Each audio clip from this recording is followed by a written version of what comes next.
Hello and welcome to the 9th Masterclass with the MET Orchestra Musicians at Lessonface, featuring trombonists Damian Austin, Weston Sprott, John Romero, and Denson Paul Pollard.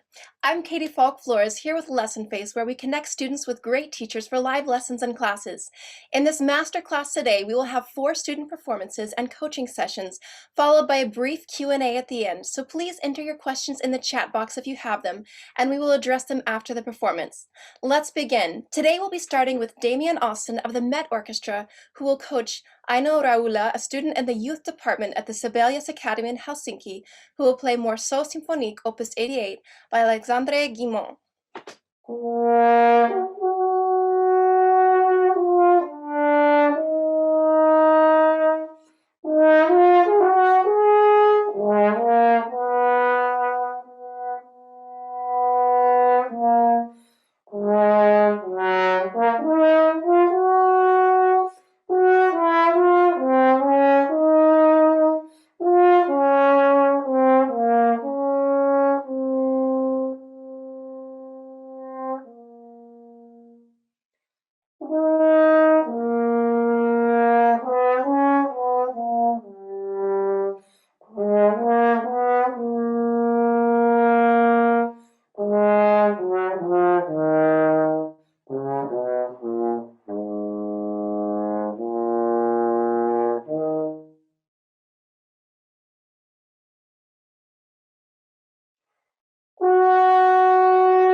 Nice job.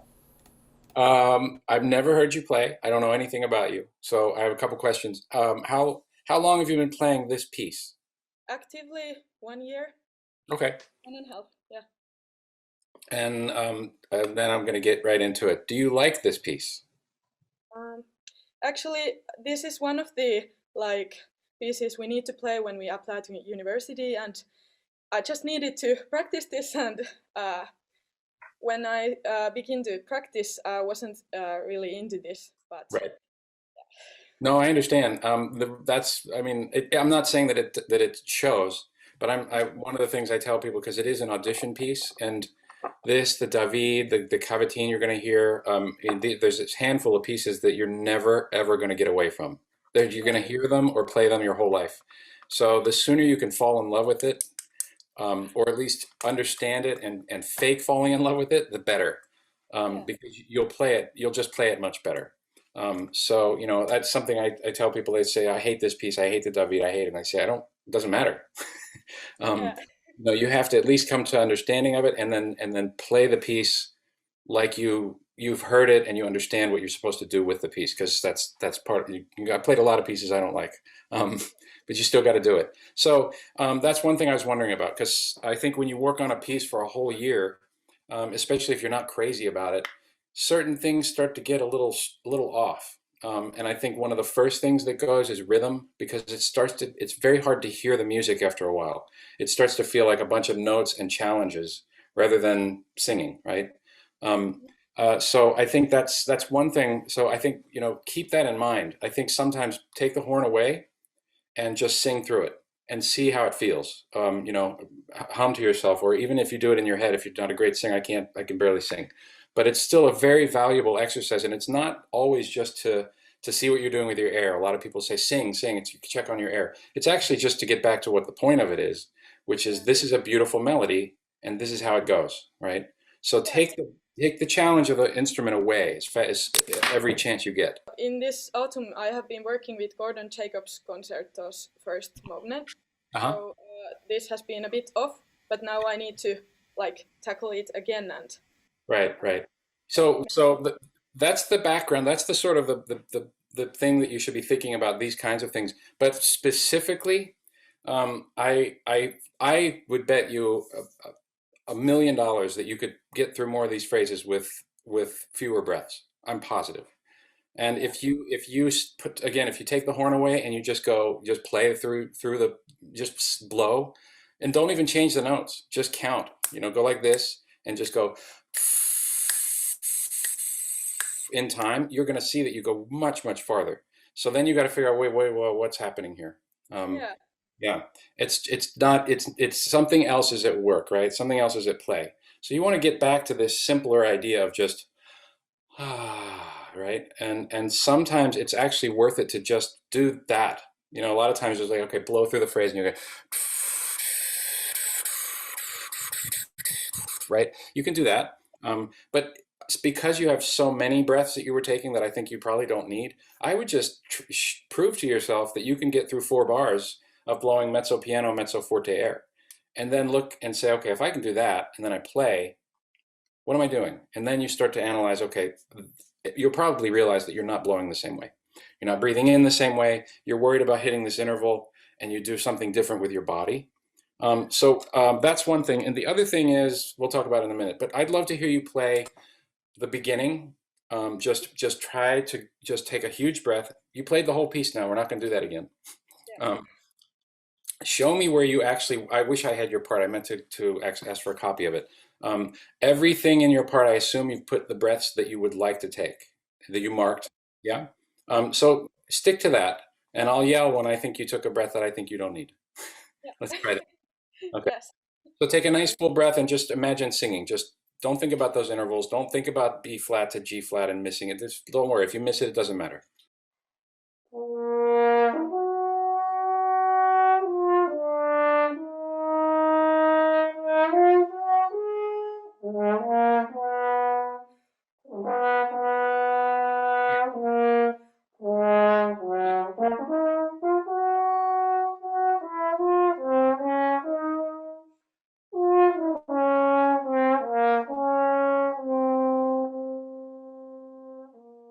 Okay, so what's happening also is I think you're kind of breathing, I don't know, it seems like a slow breath. I can't tell. Zoom is not good with this all the time.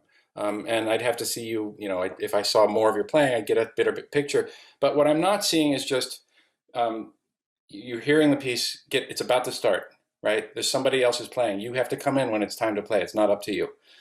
So the first note, I think if you even just played the first note to get yourself to the right spot, you hear the song starting, right? And you just breathe in time and get it out. So, and it makes you'll take more in and you'll get it out faster because you'll feel like you're just pushing a button where it's time to play.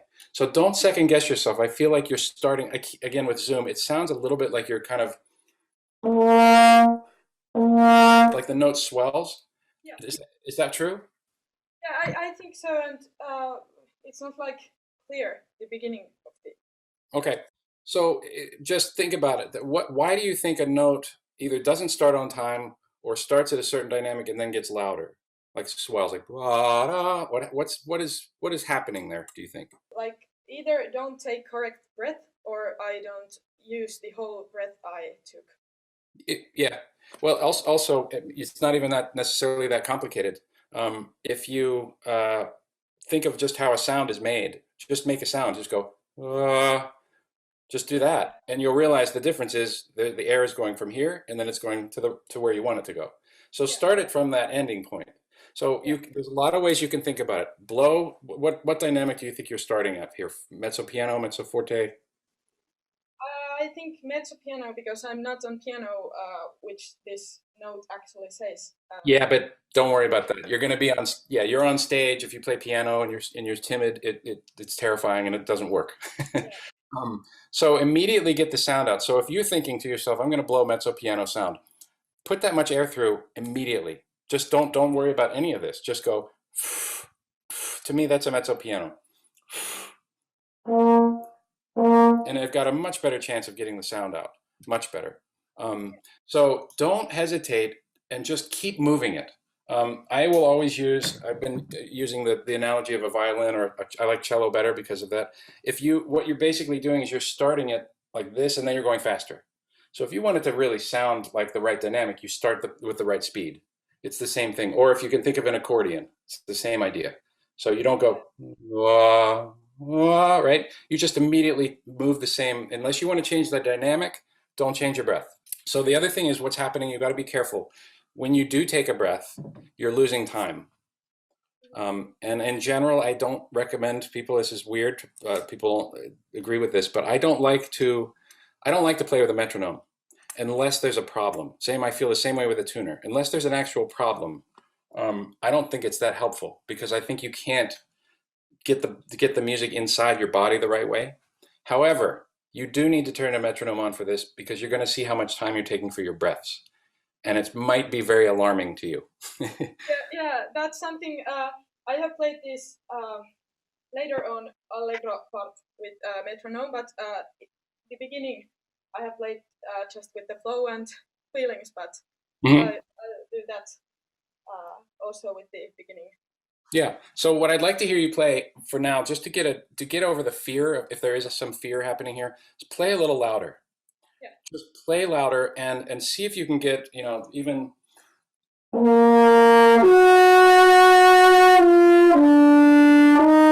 That's fine to breathe here. That's your first breath, right?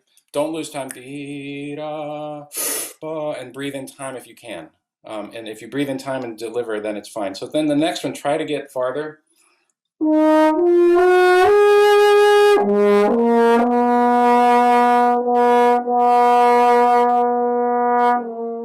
You have to get there. You have to. Otherwise, people will be sad because it's pretty. And you have to be and it's more natural. So I know you can make it. I think you just have to get a little more comfortable and let your body do what it wants to do. It wants to breathe. So make it happen.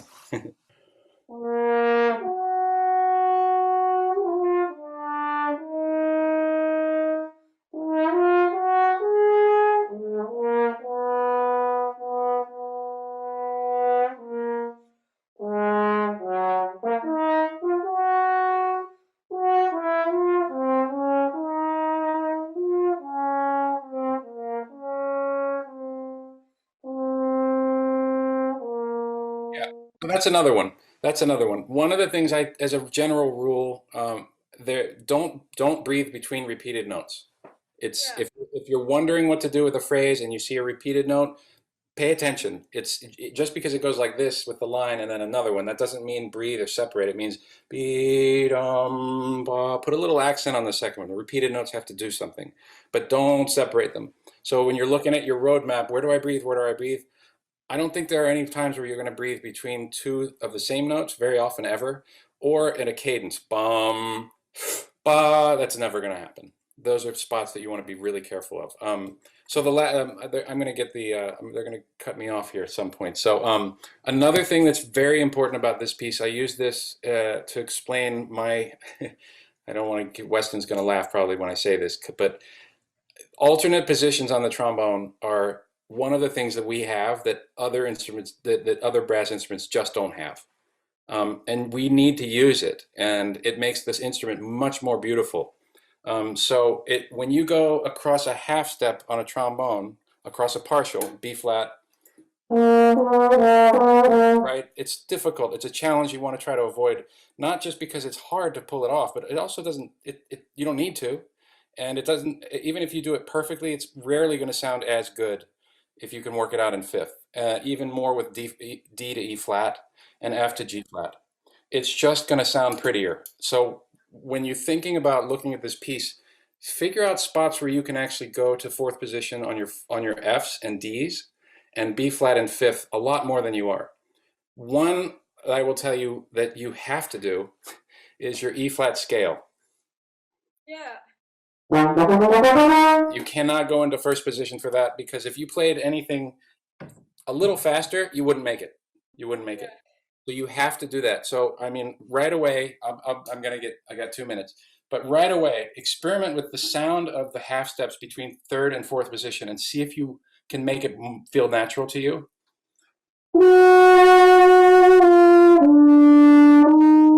I don't see a way to lean into those notes and make them legato if I'm here. And that's actually a pretty good version for me. But it doesn't, if you were in the room, you would be able to hear the difference. There's that, it's like pushing valves. And the trombone has this beautiful, we have this slide. We don't need to be in a hurry every time. Because it's single tonguing, not double tonguing, it's like even harder to play it from the first position. Yeah. And don't. Starting tomorrow when you start doing your scales, don't. G flat major scale, same idea. You're not going to make it from the F to the G flat. You're not going to make it if you have to play something fast. So just get used to that idea. B flats to C flats. It's just something, start getting used to it. In other words, what you want to do is you're learning to play the music. You're also learning to play the instrument itself.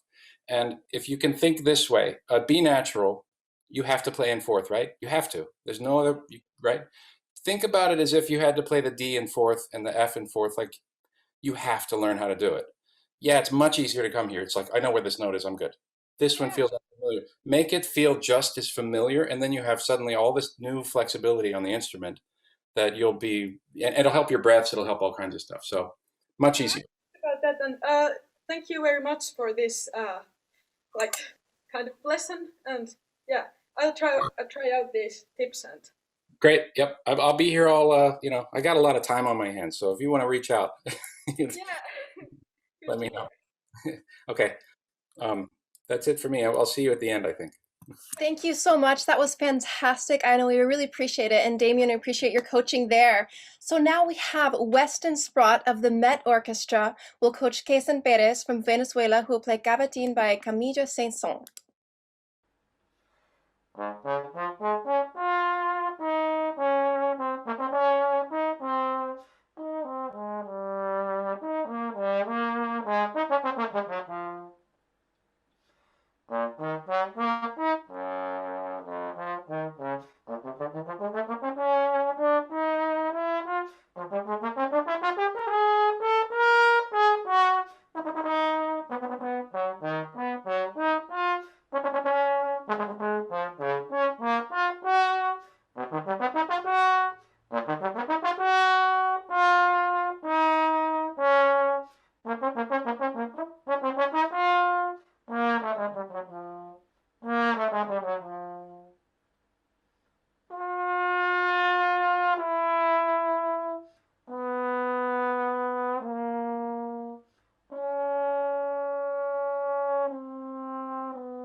All right, very, very well done. I really like the way you play. You have a very strong set of fundamentals, which is great. The sound is good. Your articulation is clean all the way to the end. Your upper register is really nice and strong. I think there's a lot of really, really good stuff to work with. There's a couple things that I would say about the first and last section because those two are similar, but I actually think the bulk of our work will probably be in the middle movement. So I only have a couple of thoughts in the that opening section. When you have this this figure, these triplet figures that are like da-ga-da-dum, da-ga-da-dum, bum bum bum bum bum beam. You know what I'm talking about? Yeah. I get the feeling that you're single tonguing that. Is that correct? Yeah. Single. Yeah, I think you have two choices, and I was thinking about this also with Aino in the allegro section of the Morceau symphonique. Whether you single tongue or triple tongue is not really important, but what really matters is that it sounds effortless. You don't ever want to sound, even though you're staying in time, you don't want it to sound as though you're struggling to stay in time or that it's difficult to stay in time. You want this to sound very, very easy. So if I were you, I would experiment with triple tonguing these. So it sounds really, really easy. You know, you have a choice between da da da dum, da da da dum, dum dum dum dum dum ding, da da da dum, da da da dum, which is in time, but sounds more labored. I would prefer da da dum, da da dum, bum dum dum dum dum ding, da da dum, da da dum dum dum. Right. So right from, if you're looking at the part, maybe the pickup to the fourth line. You see what I'm talking about? The pickup to the fourth line, the 3/8 notes leading to the fourth line. Yeah. Can you start there? And when you get to this section with the couple of things with the triple tongues or with the triplets, can you triple tongue this? Like. Exactly. Exactly. Perfect. Start there.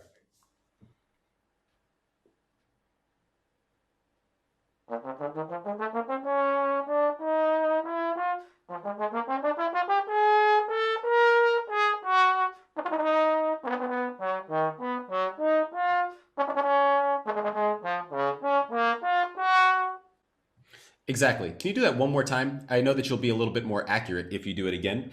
And when you play the triplets, can you think about putting a little crescendo through them?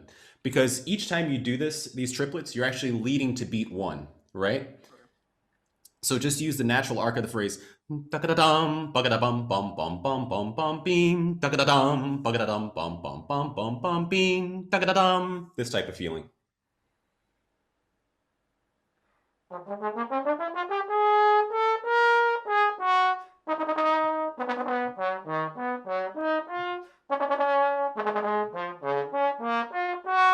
Exactly, exactly, exactly.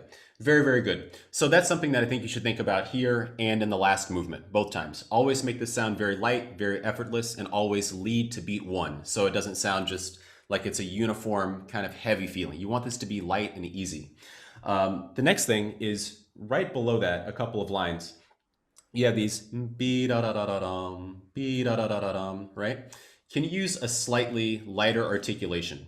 You want this to be as light of an articulation as you can possibly get without making it a gliss, all right? And everything very connected. So after rehearsal 1, can you start 1, 2, 3, 4, 5, 6, 7, 8, the ninth bar at ba da ba da ba da ba da ba da ba ding, beam ba da da ba dum. Start there.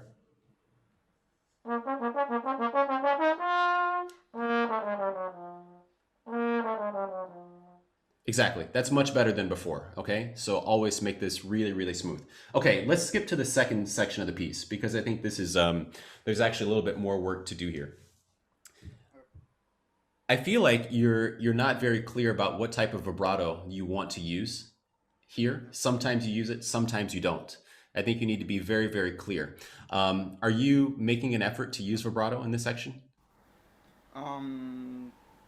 Sometimes, yeah. Yeah. See, I think you should make a point. Let's start this way. Let's say for every note that's longer than a quarter note, you're going to use vibrato, okay? Just to give yourself a nice little standard to start with, all right? And when you're using this vibrato, I think you would benefit from using a vibrato that's a little bit slower and wider. So it's very, very present to the listener, okay? Can you try that? Start the andantino. Yeah. Without vibrato or With vibrato, but only vibrato only on the notes that are longer than quarter notes. Okay.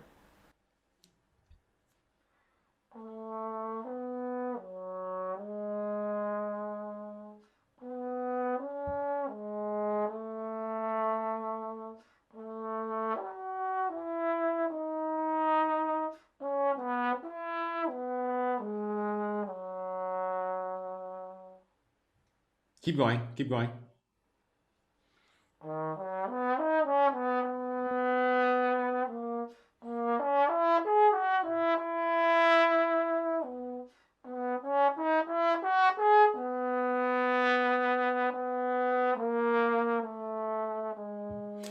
This is much better already. There's something else I want to add to this, though, is the loudest part of the note in general is the front of the note. Very rarely is it the middle. So I like the speed and the width of vibrato that you're adding, but sometimes you put a big swell in the middle of your half note and it makes it sound like it's not quite the correct style. Okay, so I'll try to give you an example of what I mean. Sometimes you do this. Do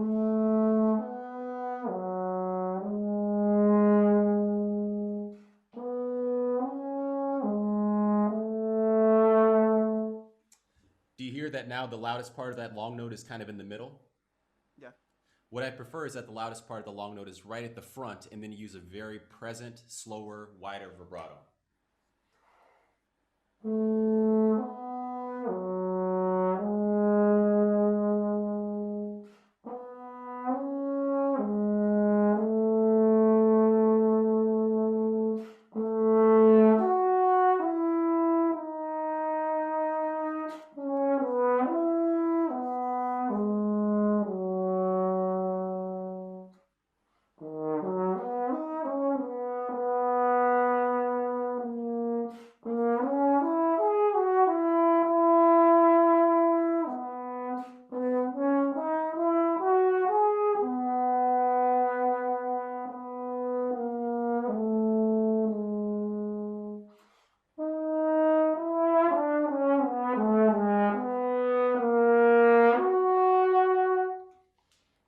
You get the idea? Yeah. Can you try that?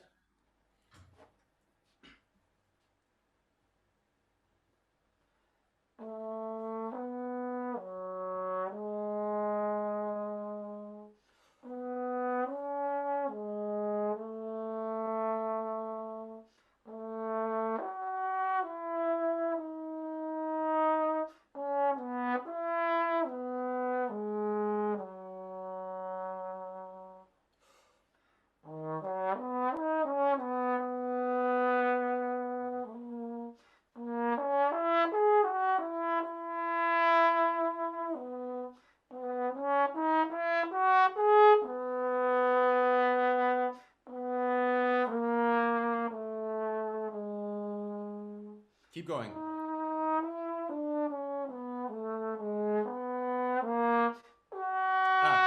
Stop there for 1 second.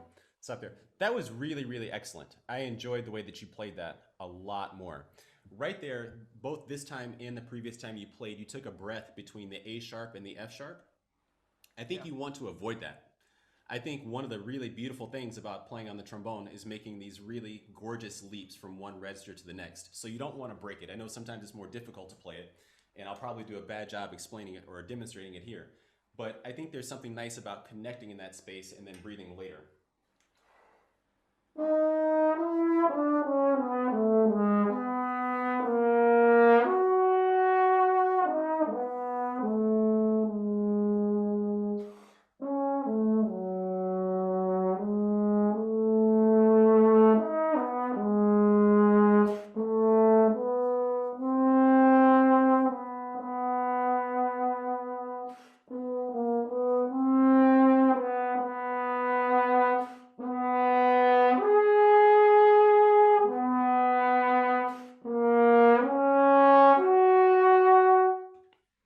You see what I mean?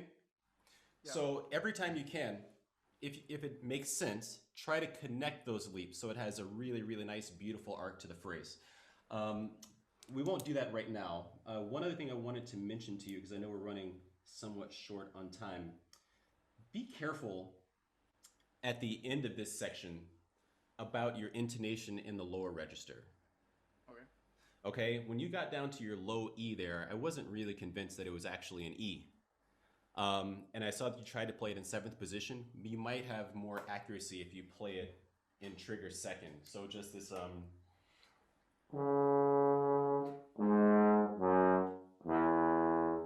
Can you play just those last 4 bars? Yeah.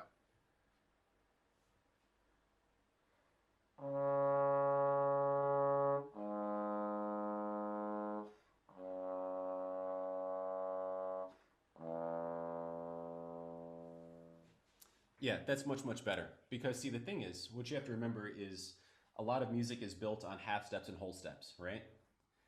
And the thing that indicates to a listener the difference is that the half steps sound more narrow and the whole steps sound more wide, right? So if you have a whole step, like going from F sharp to low E, that sounds too narrow, it's really disconcerting for the listener, right? But we're also afraid to make a really large whole step and put a lot of distance because you're going to 7th position, right? So in order to make that sound wide, you have to have kind of like a lowered 7th position, which can be kind of scary. We're not all as comfortable with 7th position as we should be. And then you also don't want to throw your slide on the floor by accident, right? So you're gonna have a much easier time by just playing that low E or finding the intonation by putting that low E in a trigger second position and probably a slightly lowered second position so that you make sure that that interval sounds really like a whole step, all right? Otherwise, skipping really quick, I know we're short on time here, is be careful with how much you change the tempo in the 3rd movement. You did a couple of really, I thought, unorthodox things there. You know, once we got to this section with the triplets, this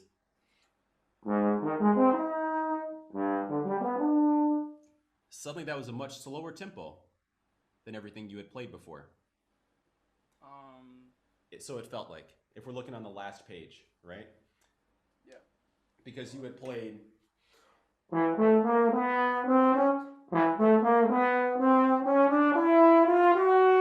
and then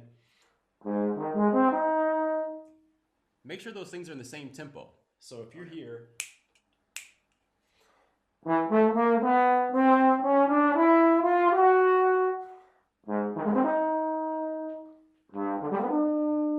right? You see what I mean? And then when we got to the Pio Allegro, suddenly you took off very, very fast, which is okay because it's somewhat marked. But it seemed like you went from a fast tempo to a very slow tempo to a super fast tempo. Okay. I think they should all be a little bit closer so the piece makes sense.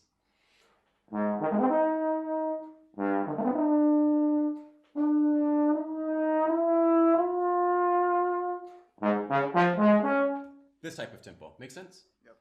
Can you try that? Those triplets there, 4 lines from the end?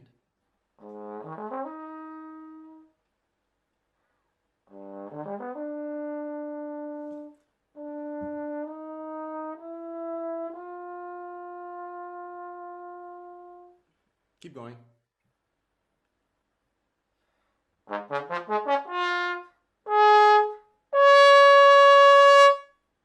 Excellent, excellent. Really, really, really good.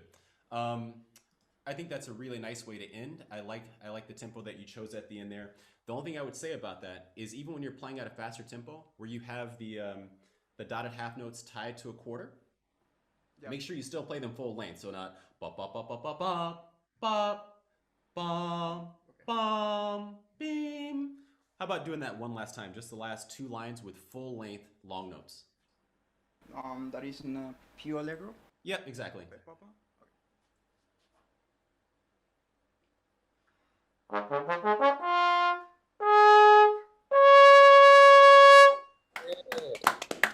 Great job. Wonderful. Thank you so much. That was fantastic. Thank you, Weston, for coaching, and thank you, Keyson, for playing for us. So up next, we have John Romero of the MET Orchestra, who will coach Darian Freeman, a student at the University of Denver, who will play orchestral excerpts by Holst, Wagner, and Rossini. Hi, Darian. How are you? Good. How are you? Good. Doing great. Yeah. So you can start whenever you're ready and in whatever order. If you want to play all of them through, that might be easier so we can pick individual things to focus on in each excerpt. Is that all right? Yeah, that works. Great.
Great job.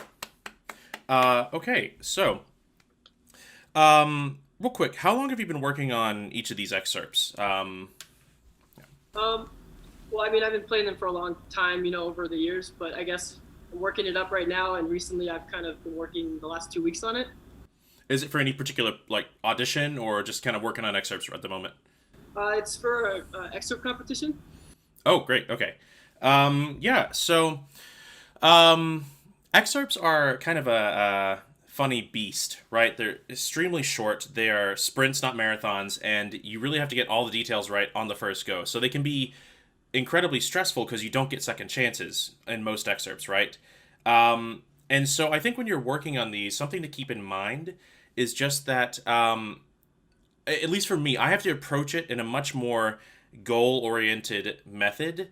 Like when I go into a practice session, say on William Tell, my goal usually when I'm starting to work on it is just get the timing right. I'll record myself, usually visually, with like a click track that I can see, and I won't hear the click track initially, right? And I'll just make sure that like, okay, I'm rushing by about half a beat. I am dragging by about whatever it is, right? Your time is pretty good, but in terms of excerpts, the big three T's, timing, tuning, tone, need to be as close to perfect as possible, right? So I'm going to talk a little bit about all three of those, as well as some style things and how you can maybe work on them. So let's actually work in reverse order, I suppose, starting on William Tell. One thing I heard across all of these, but more so in Lohengrin and William Tell, is just kind of a tongue-stopped approach that I think you can work on, as well as a little bit of brightness and tone, and those are kind of related. So I hear tap tap tap tap tap tap, tap like TAT kind of right between notes. There's a lot more space where your tongue is closed off than there are times when it is open. So if you can start to think more of the vowel that you are getting when you're in the middle of a note, which is infinitely longer than the very infinitesimal ta, right? It's not infinitesimal, but you get my point, right? You want to think ta ta ta ta ta ta ta ta ta ta ta and find a way to articulate on T's without spending so much time with the tongue closed off. And I think you'll find that not only will that make it sound better and more flowing and musical, but it'll make it easier. So can you try something for me, just actually off of, not on an excerpt, just try this exercise real quick. Kind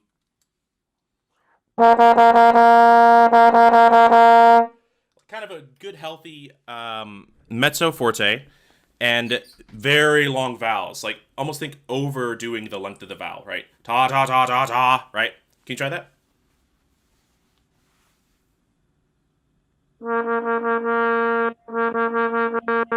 Good. Now, can you get any more slap to the tongue? So this is good. It does have the effect a little bit of reducing the T quality. It's a little more D. So the way to get that T is to kind of think of your tongue as kind of it does stop the air, but think of it as more like a bounce off the top of your mouth, right? Da da da da da da da da. It is more of a D, but like if you can get that solid bounce, but with the same timing. Can you try that one more time? Yeah, you're talking about the front of the note, right? Yes. Okay, okay.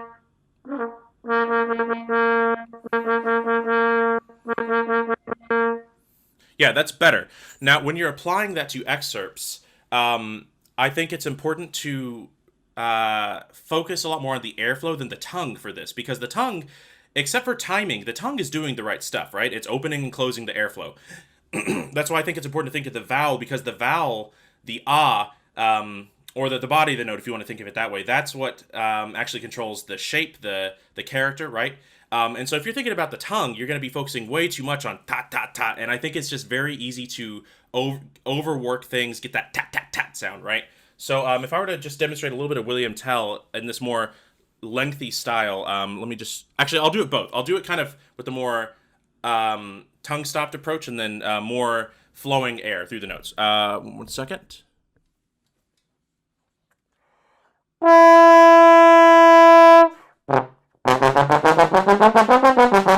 Right, so it's very tat tat tat, and then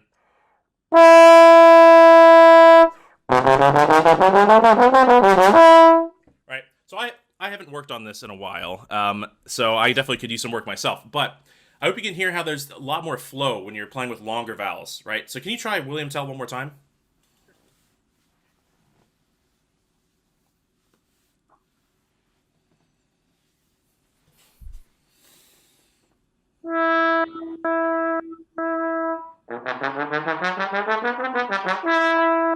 Good. So I'm gonna micro focus a bit. So that was really good at the very beginning when you had longer slide positions on the same partial. As soon as you got into changing partials, it kind of got right, especially on So can you just try that bit? C B da da da da da da da, and crescendo into the high E, long vowels.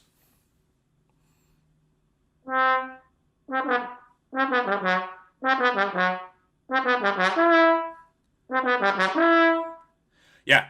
Now, I know you're probably not happy with the clip on the E, but to my ears, that sounds infinitely more musical and cleaner, frankly. Because, again, with that, you're just hearing so much tongue that the notes don't have a chance to really fill out their musical purpose, right?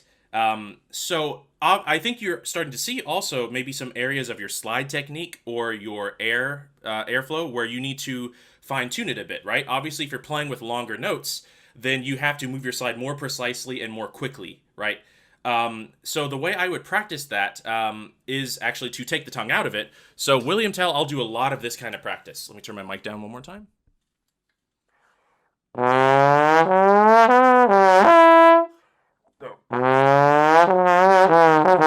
Right? Trying to get as even of a sound as possible, right? Can you just try a couple of these, take out the long notes, just do these, the runs with this kind of glissing idea.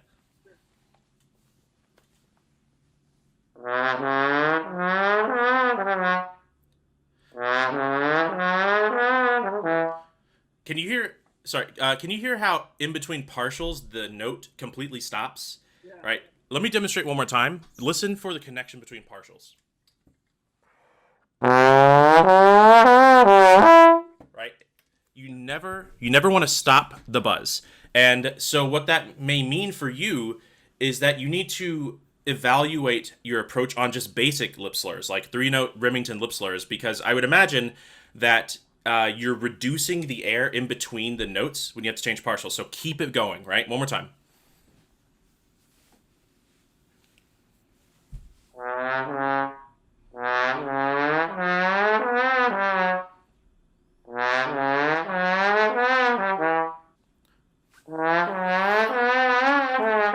Can you try something for me? Just try F to F sharp, first to fifth. And even if the partial is ugly, just try to connect them.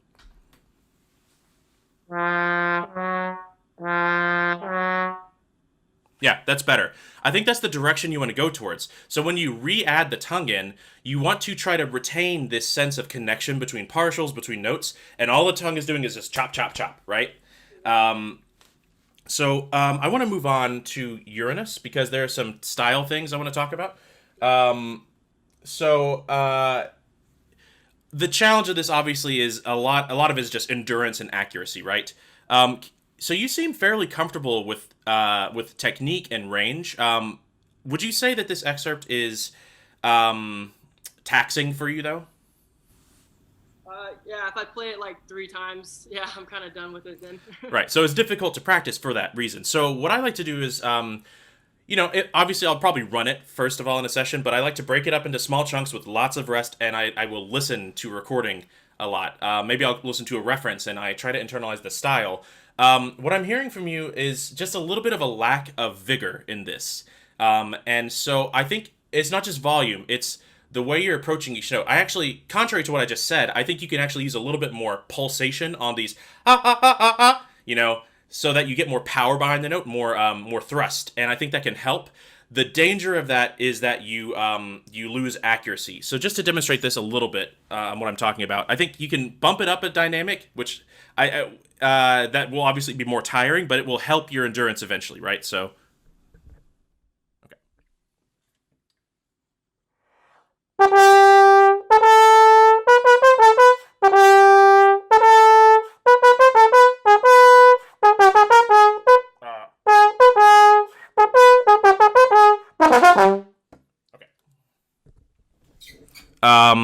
Again, one I need to practice more. But can you try that one more time? And especially on the quarters, da da, like, think broad, powerful, but relaxed air. Go ahead and try.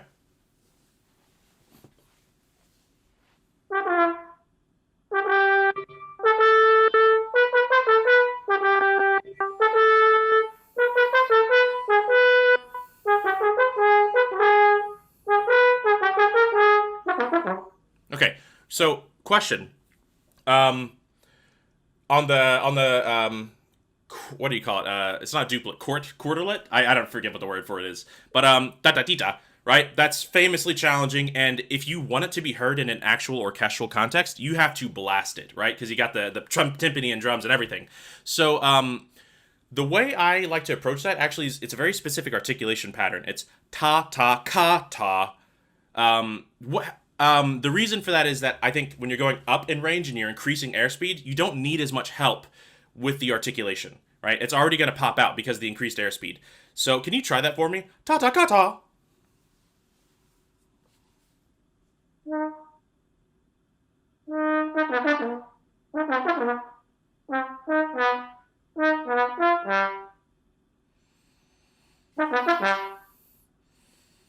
Yeah, and kind of the same idea as before. Yeah, you want that very long vowel. Ta-da-ki-da. Obviously, that makes it a little more challenging to move to each note accurately and in time. But if you can get that longer vowel, you get more power on the note. And actually, you get more grip on it, too. When it's ba-ba-ba-ba, if you crack, there's no chance of recovering, right? So can you try it one more time?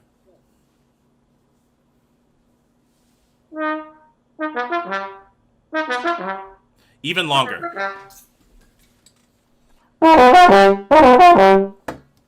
One more time.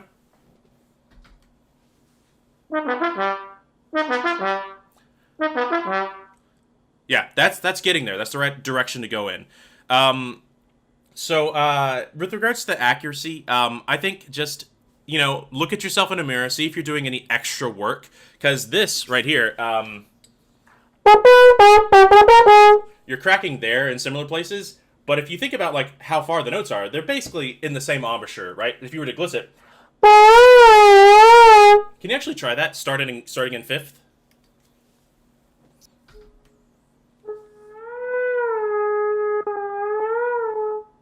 Good. Now add a very light legato tongue to that, still kind of smeary.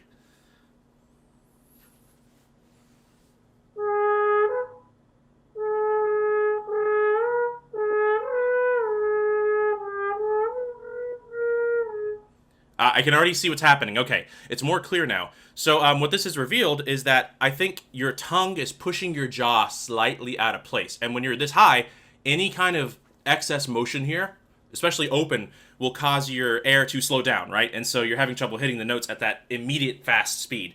So work on keeping this still. I think glistening is a great way to work on that. And what I'll do is I'll do the gliss exercise and just slowly add more and more tongue and more style, right? To the point where then I'll do the real positions.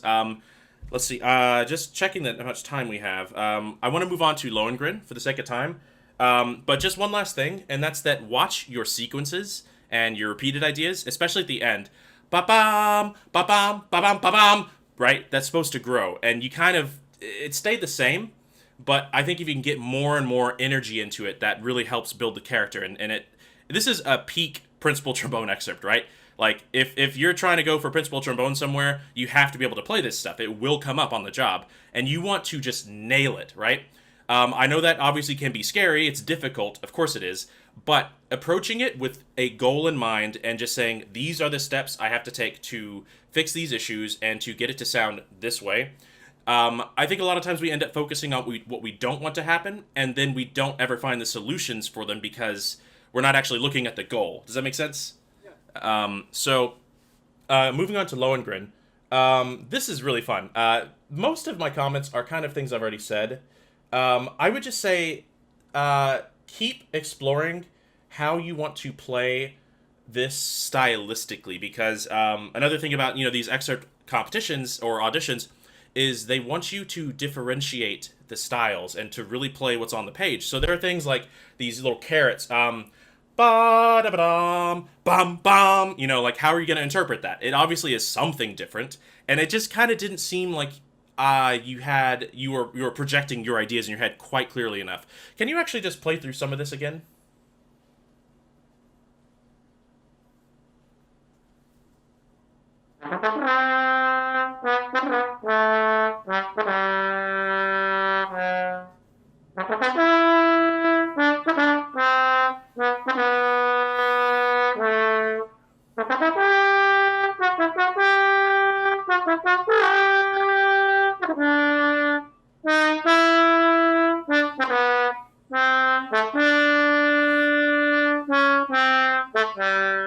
Okay, good. So, there's a lot I could focus on. I will just say keep listening, keep developing your opinions on this. Most of what I want to say has to do with tone, not so much style, because I think your tone is getting in the way of your style. You're playing this very directly and aggressively, and it is, of course, a fairly aggressive, not aggressive. It's a fairly powerful, excerpt. But I think you want to approach this with a little more litheness, suppleness, I think, in the sound. So instead of da-da-da-da, da-da-da-da, more like an opera singer, right? I mean, this line is sung, right? So if you could even just play this at the same volume, but think of it more legato, that might help. And more specifically, what I'm looking for is a little less E in your vowel that you're playing with, your oral cavity. I think it's getting very bright compared to even Uranus, actually. So what I'm talking about, can you just try this for me real quick? Play that go up to the upper C natural, and just pull the horn away. I'll demonstrate what I'm talking about, so. So I freeze my embouchure after pulling my horn away, and I just vocalize to see what my vowel is, my oral cavity. Can you try that?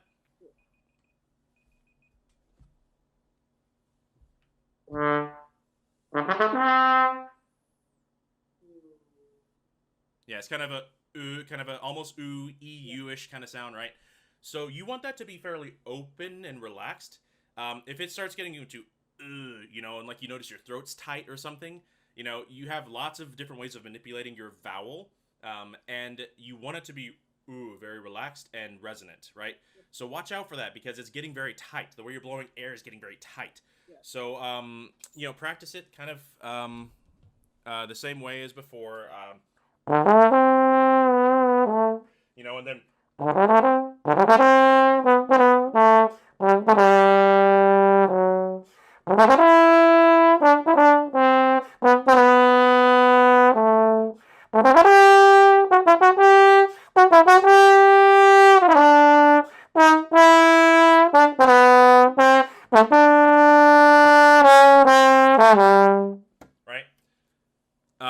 It just needs to sing, and you can't do that if you're going with a lot of tension, right?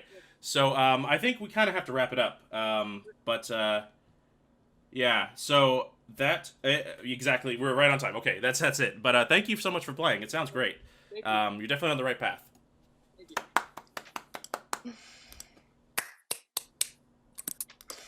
Yes, thank you so much, Darian. That was fantastic. And thank you so much, John, for coaching Darian.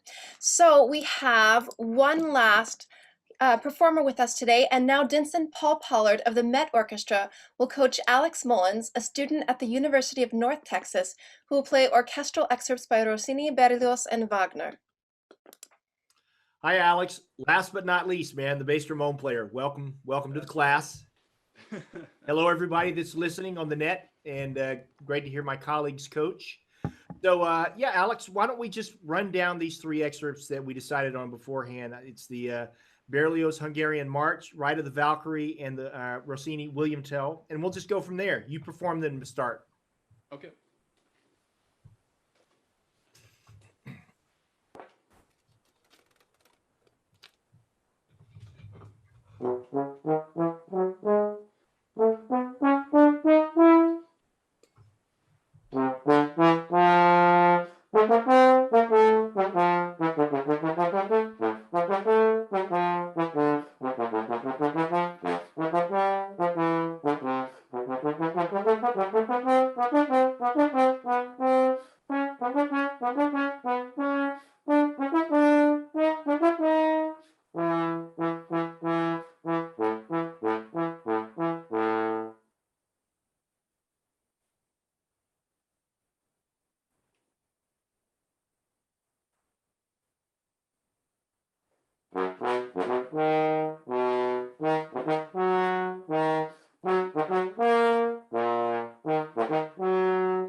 Bravo, Alex. Great job, man.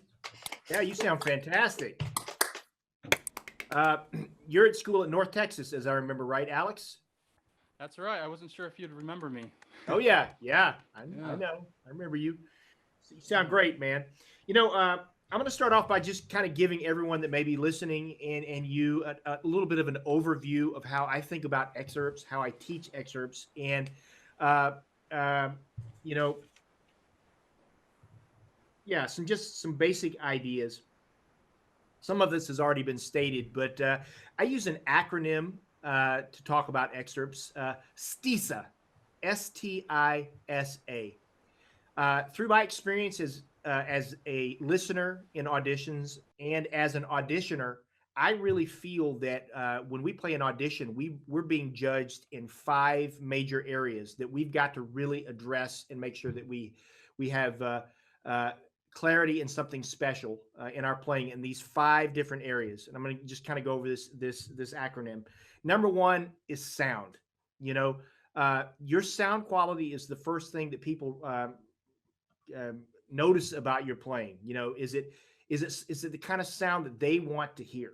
You know, and this is kind of this is kind of tricky, especially for bass trombone players. I always say the most dangerous letter in the alphabet for bass trombone players is the letter F, because when we see one of them, it's easy to step over the line. But when we see two Fs together, fortissimo, it's really easy to go to a place where your sound is ugly and is not attractive to non-bass trombone players, right? So, and let's face it, when you take an audition, most of the time there's not another bass trombone player in the room. You are the only bass trombone player there.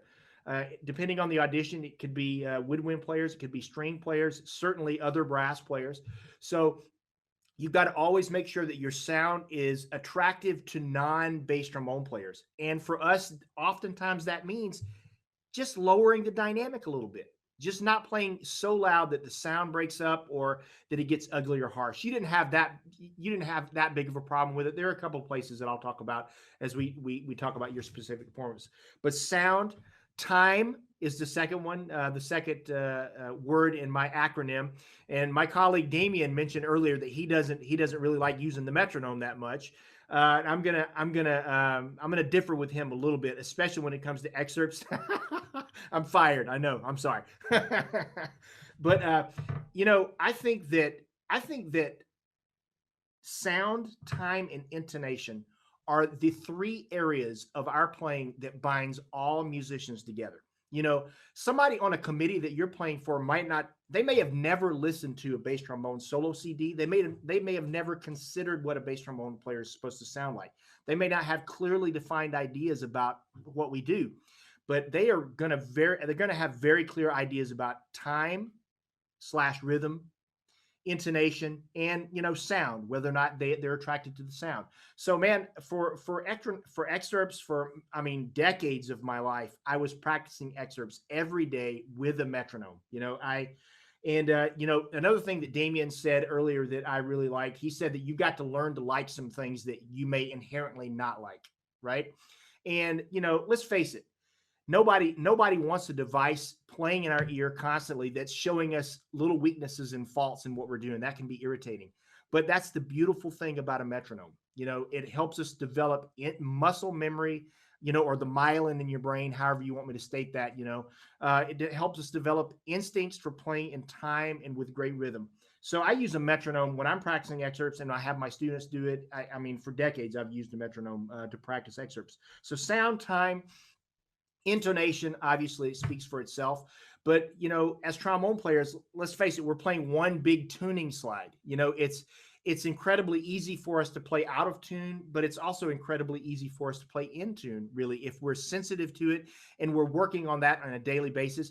We have to do everything we can to play in tune well, and that means, of course, playing with a tuner.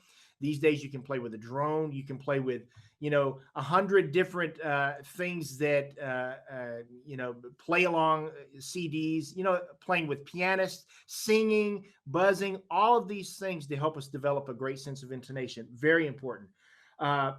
Style is the fourth letter in my acronym, STISA. And style I think is something that many students struggle with these days for one primary reason, and it's this. I feel that a lot of students are not actually listening to music, the music that they are trying to become a master of in order to win a job. And I think that is the primary way that we develop a sense of style, is by letting the music that we want to play professionally just get inside of our DNA, get in our psyche, so that when we go in to play one of these excerpts, we have the whole piece and the style of that composer resonating inside of us when we play these excerpts. You didn't have that much of a problem with that either, but I'm just kind of stating these points. Style, and the last one is accuracy. Sound, time, intonation, style, and accuracy. Let's face it, if you're missing a whole bunch of notes in an excerpt, the committee's not really going to notice a lot of other great things that you're playing. You've got to be accurate. And again, you didn't have that big of a problem with this, but you become accurate as a trombone player by learning how to play correctly.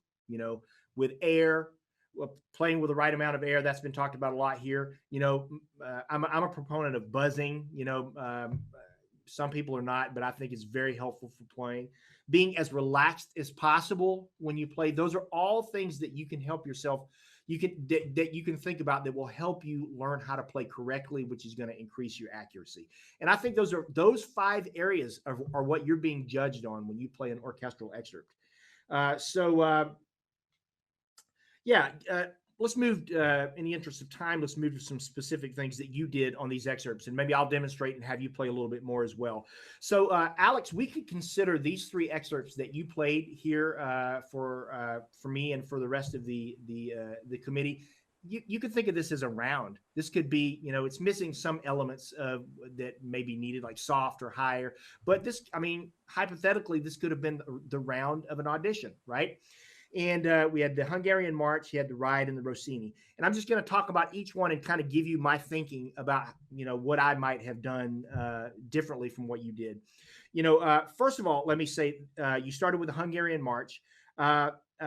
This is the only excerpt in the whole round that had soft dynamics, right? The chromatic scale at the very beginning of it is soft.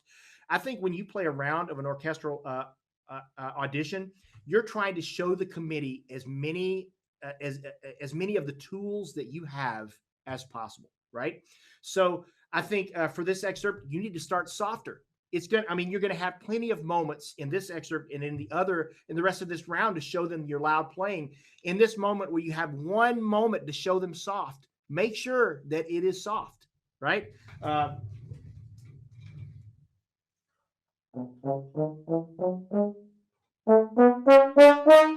You can imagine if the committee's been sitting there all day listening to bass trombone players just pound loud excerpts. If you're the guy that walks in and highlights this soft moment, that's going to be something that you've done, that in a positive thing that you've done that's going to set you apart from everyone else, right? And you're going to get votes. They're going to go, I like that. He brought out the soft. That's something different from the God knows how many other bass trombone players that come in and just whack the crap out of Hungarian March. So I guess my point here is do little positive things during the course of a round that will set you apart from everyone else. And that's something you can do. Can you just begin this excerpt again and just simply begin it softer?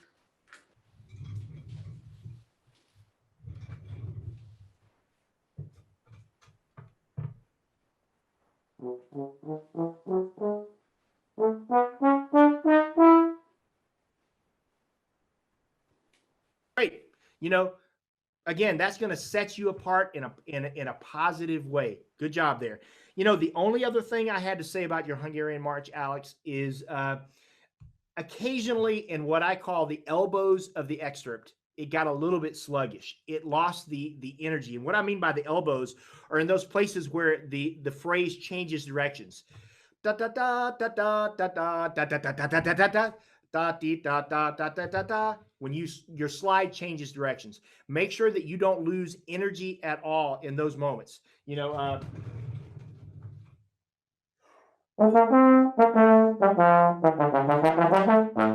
let the fact that you're getting to your outer slide and that it's changing directions, don't let that cause you to lose energy in the phrase. And getting back to what I said about the metronome, something that I did a lot, when I was an auditioner, is I practiced this excerpt with eighth note subdivision. I don't know if you have a metronome handy there. I won't make you, in the interest of time, I won't make you do that. But practice it with the smallest subdivision that you can have on your metronome, and record yourself and search for any moment where your slide slows down as a result of the slide changing directions. And let me also say this, for this excerpt and for the William Tell, there are two elements of these excerpts that you've got to really refine. There are two parts of these excerpts you really got to refine. Number one is the speed and accuracy of your tongue, as well, number two, as the speed and accuracy of your slide. Another thing that you could do with your metronome on is take away the movement of your slide. We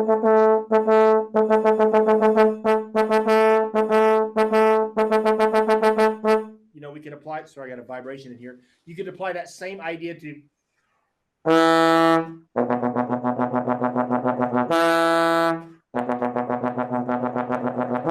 You know, just try to create an agility and a speed with your tongue. Take away the movement of the slide, and just make sure that your tongue can simply move fast enough, right? So yeah, that's really all I had to say about your Hungarian march. Ride of the Valkyrie. Now this, this, as I said, I kind of alluded to at the beginning. Ride of the Valkyrie can be a deadly excerpt for any trombone player, but especially bass trombone players, in that it is so easy to walk in a room and offend everyone in the room with aggression and overplaying the louds. You moved in that direction just a little bit, Alex. And again, I want you to try to imagine the mindset of a committee where you could be number 30 of 200 players they've got to listen play this excerpt. You need to be the one that has grace, and as much grace and nuance and beauty in all aspects of your playing, even on Ride of the Valkyrie.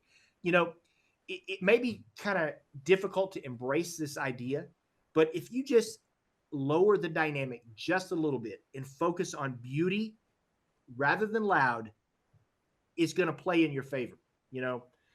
I've won excerpts on 3 different continents. I've spent time in Asia, Europe, and America in orchestras, and I took auditions for all 3 of those orchestras.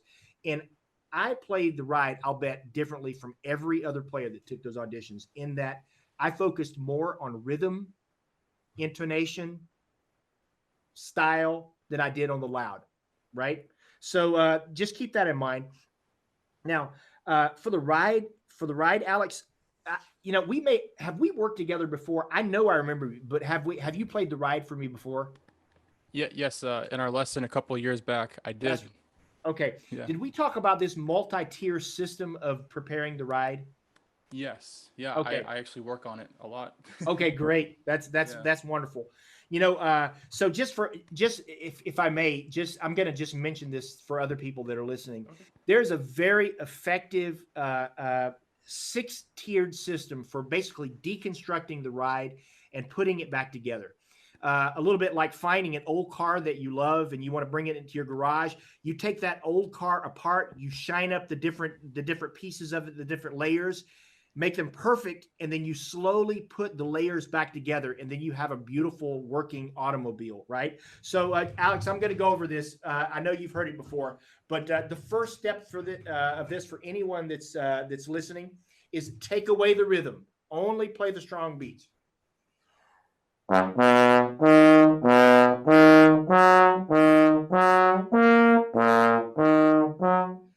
the whole excerpt only playing the strong beats, making sure that number 1, it's in tune. Number 2, the sounds are centered.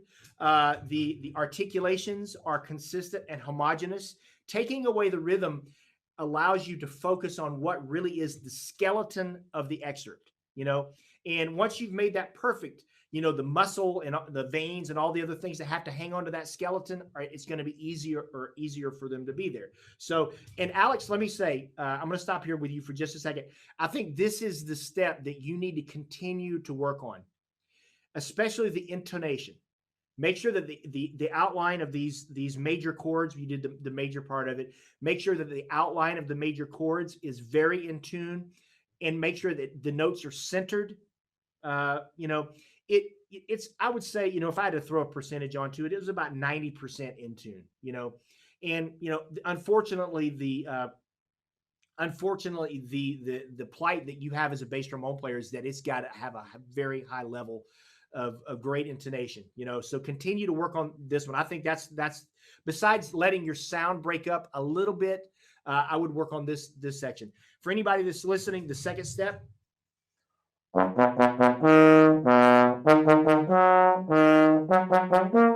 repeat, just have 3 repeated eighth notes on the first beat instead of the rhythm, just to get your tongue going, get it engaged. The third step,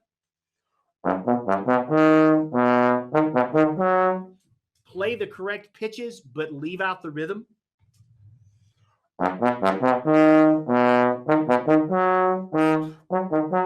That's the third step. The fourth step, play the rhythm with no pitches. And by the way, Alex, I love this little bit of trivia here. Do you know where that rhythm comes from? Did we talk about this? We didn't talk about the origin of the rhythm. I'm not sure if I remembered, quite honestly. Beethoven 9. Wagner's favorite composition was Beethoven's Ninth Symphony. As a matter of fact, he traveled all around Europe conducting Beethoven 9. And that's from the second movement. Bum-ba-dum, bum-ba-dum, dun, dun, dun, dun, dun, dun, dun, dun. That rhythm comes straight from Beethoven 9. And, you know, I thought you did a really, really great job on it. Let's see if I wrote down anything. Except until the last bar. It got a little bit sluggish and out of tune in the very last bar of this excerpt. So it was, many people struggle with that rhythm. You did not, except for the last bar. Just make sure you continue that great rhythm all the way to the end. And then the fifth, getting back to my multi-tiered system here, the fifth tier is play the whole thing in time but softly. Take away the element that can destroy everything else that you've done. I haven't said this, but I'm going to say it. I think volume is like salt. If you can add too much, you can spend all day cooking a wonderful dish, and at the end of it, add so much salt that completely destroys all of the wonderful work you've done up to that point. So take away the loud, play it really soft.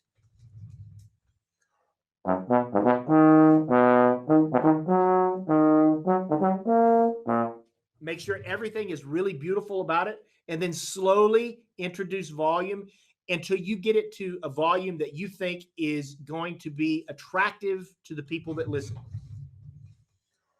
You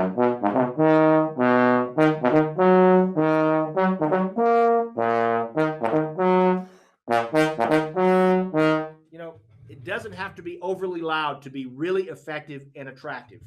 Let's see here now. I'm trying to stay in the time.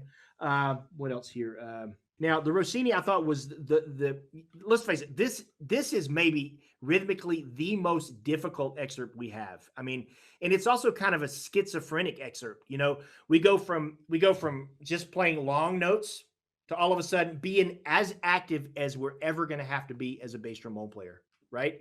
And we have to keep that in mind. It's long tones, really steady, beautiful long tones, and then at the really quickly we go to these really fast scales. You want to make sure that all of your long notes are as steady and without any waver as possible. And I thought you did a pretty good job of that. Every once in a while I heard a little shake here or there. And by the way, make sure all of these repeated long notes are the same intonation. E, the same E. It has to be, you have to come back to the same intonation. That's why I always practice this excerpt with a metronome and a tuner, because I wanted to make sure that every time I came back to a long note after these really active passages that it was the same pitch every time. Now you had a little bit of trouble with some of the scales, right? And I was having trouble as I was watching, I was having trouble discerning, is it your tongue or is it your slide? Could I hear you play this excerpt and don't move your slide, just tongue?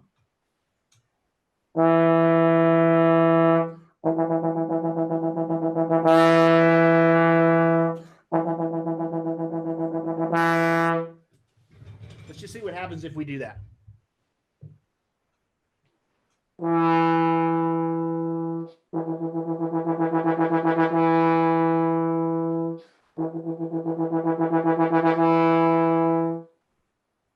Yeah, man. Yeah. So it's not your tongue.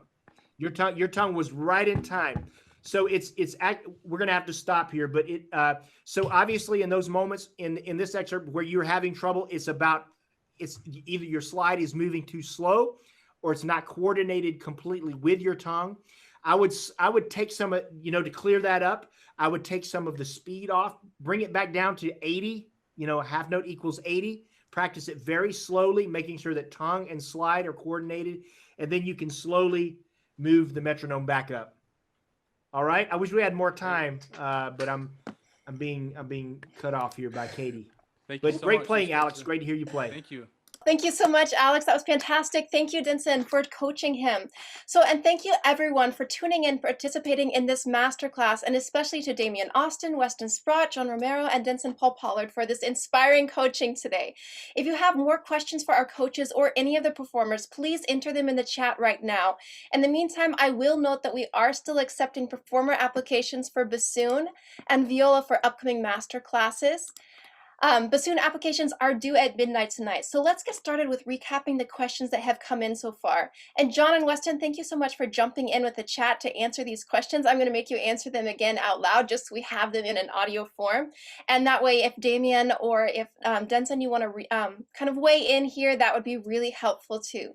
So we're going to get started with the first question we had from David Farrell, which is, if you're taking an audition and the solo was a choice between David and Grundal, which would you pick and why? Well, the answer that I put was that in an audition, your primary goal is always to put your best foot forward. So whatever you sound the best on, that's what you should do. You want everyone on a committee to think this person sounds fantastic. And that goes for professional auditions, but that also goes for collegiate auditions or summer festival auditions, whatever. Whenever you have a choice, pick what makes you sound the absolute best. I always have this conversation oftentimes with high school students. They're preparing for college, and there's this debate about whether you should play a harder piece or not. People are always going to be more impressed by you playing something that you sound great on than you playing something that's a little bit beyond what you're capable of doing and you're struggling your way through it. So I remember when I was younger, I had a handful of pieces that were a little bit too difficult for me, but I loved to play them. And I would put them on the back of my stand and I would practice them all the time. But when it came time to take an audition, I would plot the pieces where I thought, I know I can nail this all the time, because you don't want to go around putting all of your weaknesses on display for everybody. You want to show people what you're great at and put those weaknesses, hide them in a closet and work on them so that maybe 6 months or a year from now, you can come out and put those out as strengths also. So I generally discourage people from choosing a piece because either A, they like it more, or because it seems more difficult. Choose what makes you sound great. Can I jump in?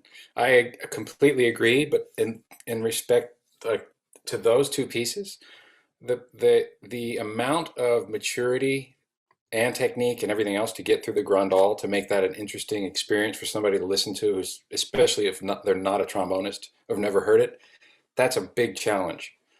David is classical, romantic. You get the gist of it pretty quick. If you like the Grundal and you want to play it, you better really understand what you can bring to it.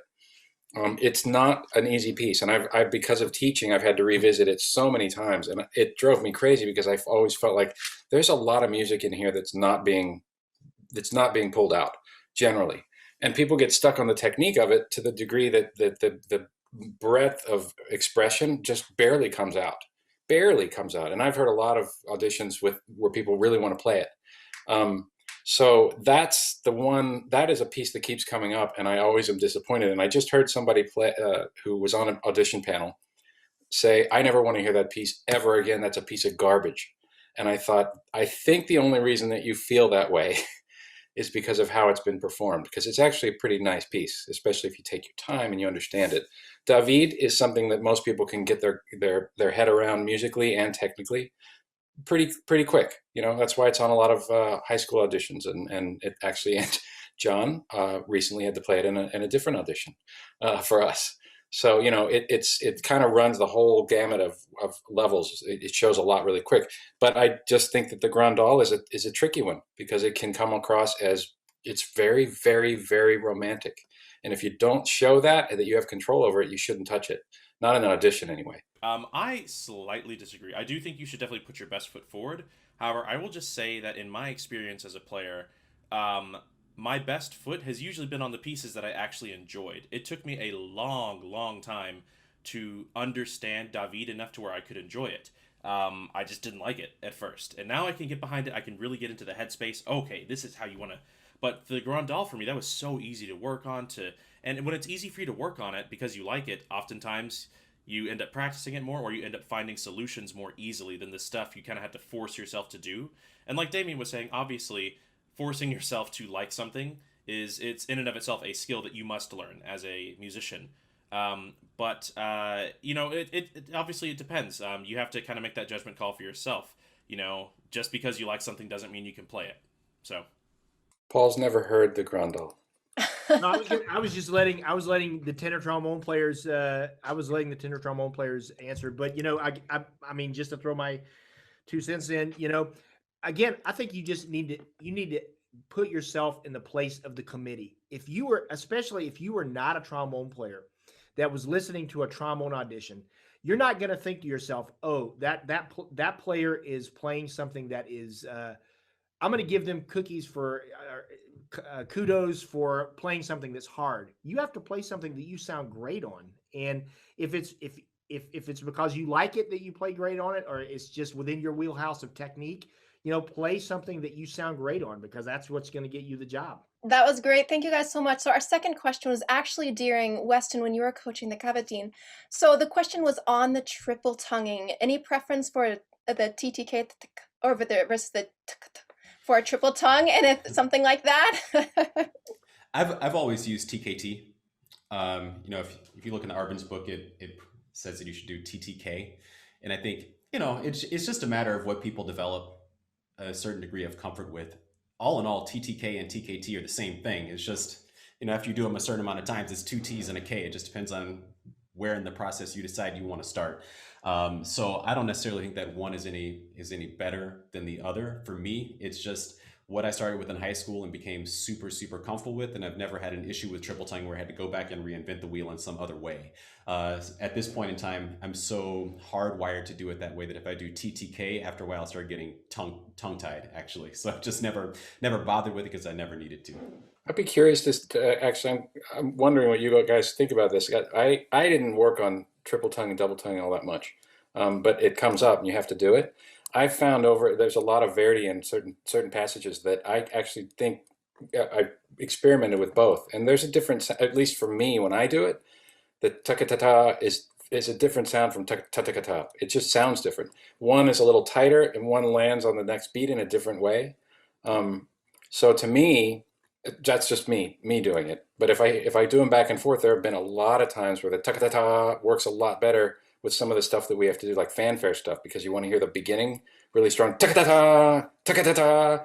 But I mean, I just think they sound different. I think it might actually it's worth it for anybody experimenting with it to try both ways, because physically to do that it's a huge challenge, and it does interfere with the air in a way that sounds different. So your ta-ta-ka-ta might be more like my ta-ka-ta-ta. I don't know, but I think it's worth experimenting for anybody that does it. I think it has a lot to do with the compression that comes out on the front. So it depends on the piece too, I think. I don't know. I'll go ahead and briefly talk about my experience with triple tonguing in general. I started working on multiple tonguing way back in 6th grade because my band director noticed I just loved practicing technique and I didn't really have any patience for long tones. So he gave me what I wanted, and he gave me a metronome and said, "Here's how you triple tongue, ta-ta-ka. And he put this metronome on 180. If you can't triple tongue at 180 by tomorrow, you're kicked out of band." Now, he was joking, but I believed him, and so I practiced like 6 hours that night, and I don't think I could ever do it comfortably any other way than ta-ta-ka now, at least when I have repeated triplets. But like Damien was saying, it depends on the context. If it's just, there are some licks, like in the Sulik Sonata, da-da-da-da-da-da-da, I'll do that ending on ta-ka-ta because it ends on the triplet, so it ends on a strong syllable. For the Saison, ta-ta-ka-ta, that's just how I learned it. That's how I do it because I end the strong beat, what I'm leading to is usually almost always a T. There's also taka-ta-ka-taka, which I've experimented with that in very specific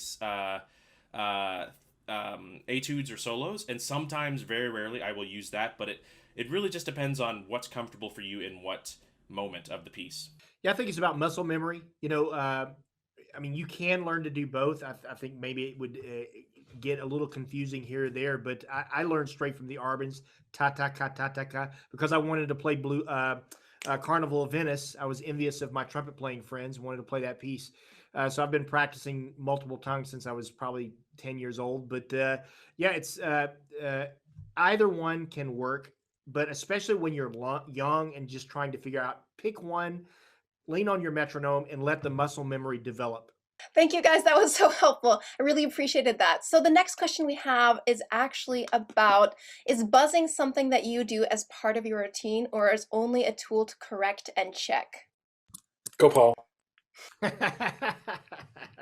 Yeah, this is shockingly, this has become a controversial topic over the past couple of years.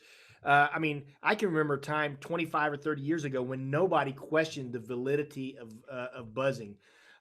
For me, as someone that studied with a little bit with Arnold Jacobs, but with the people that are descendants of his teaching, buzzing is just something that I do every day before I get to the horn.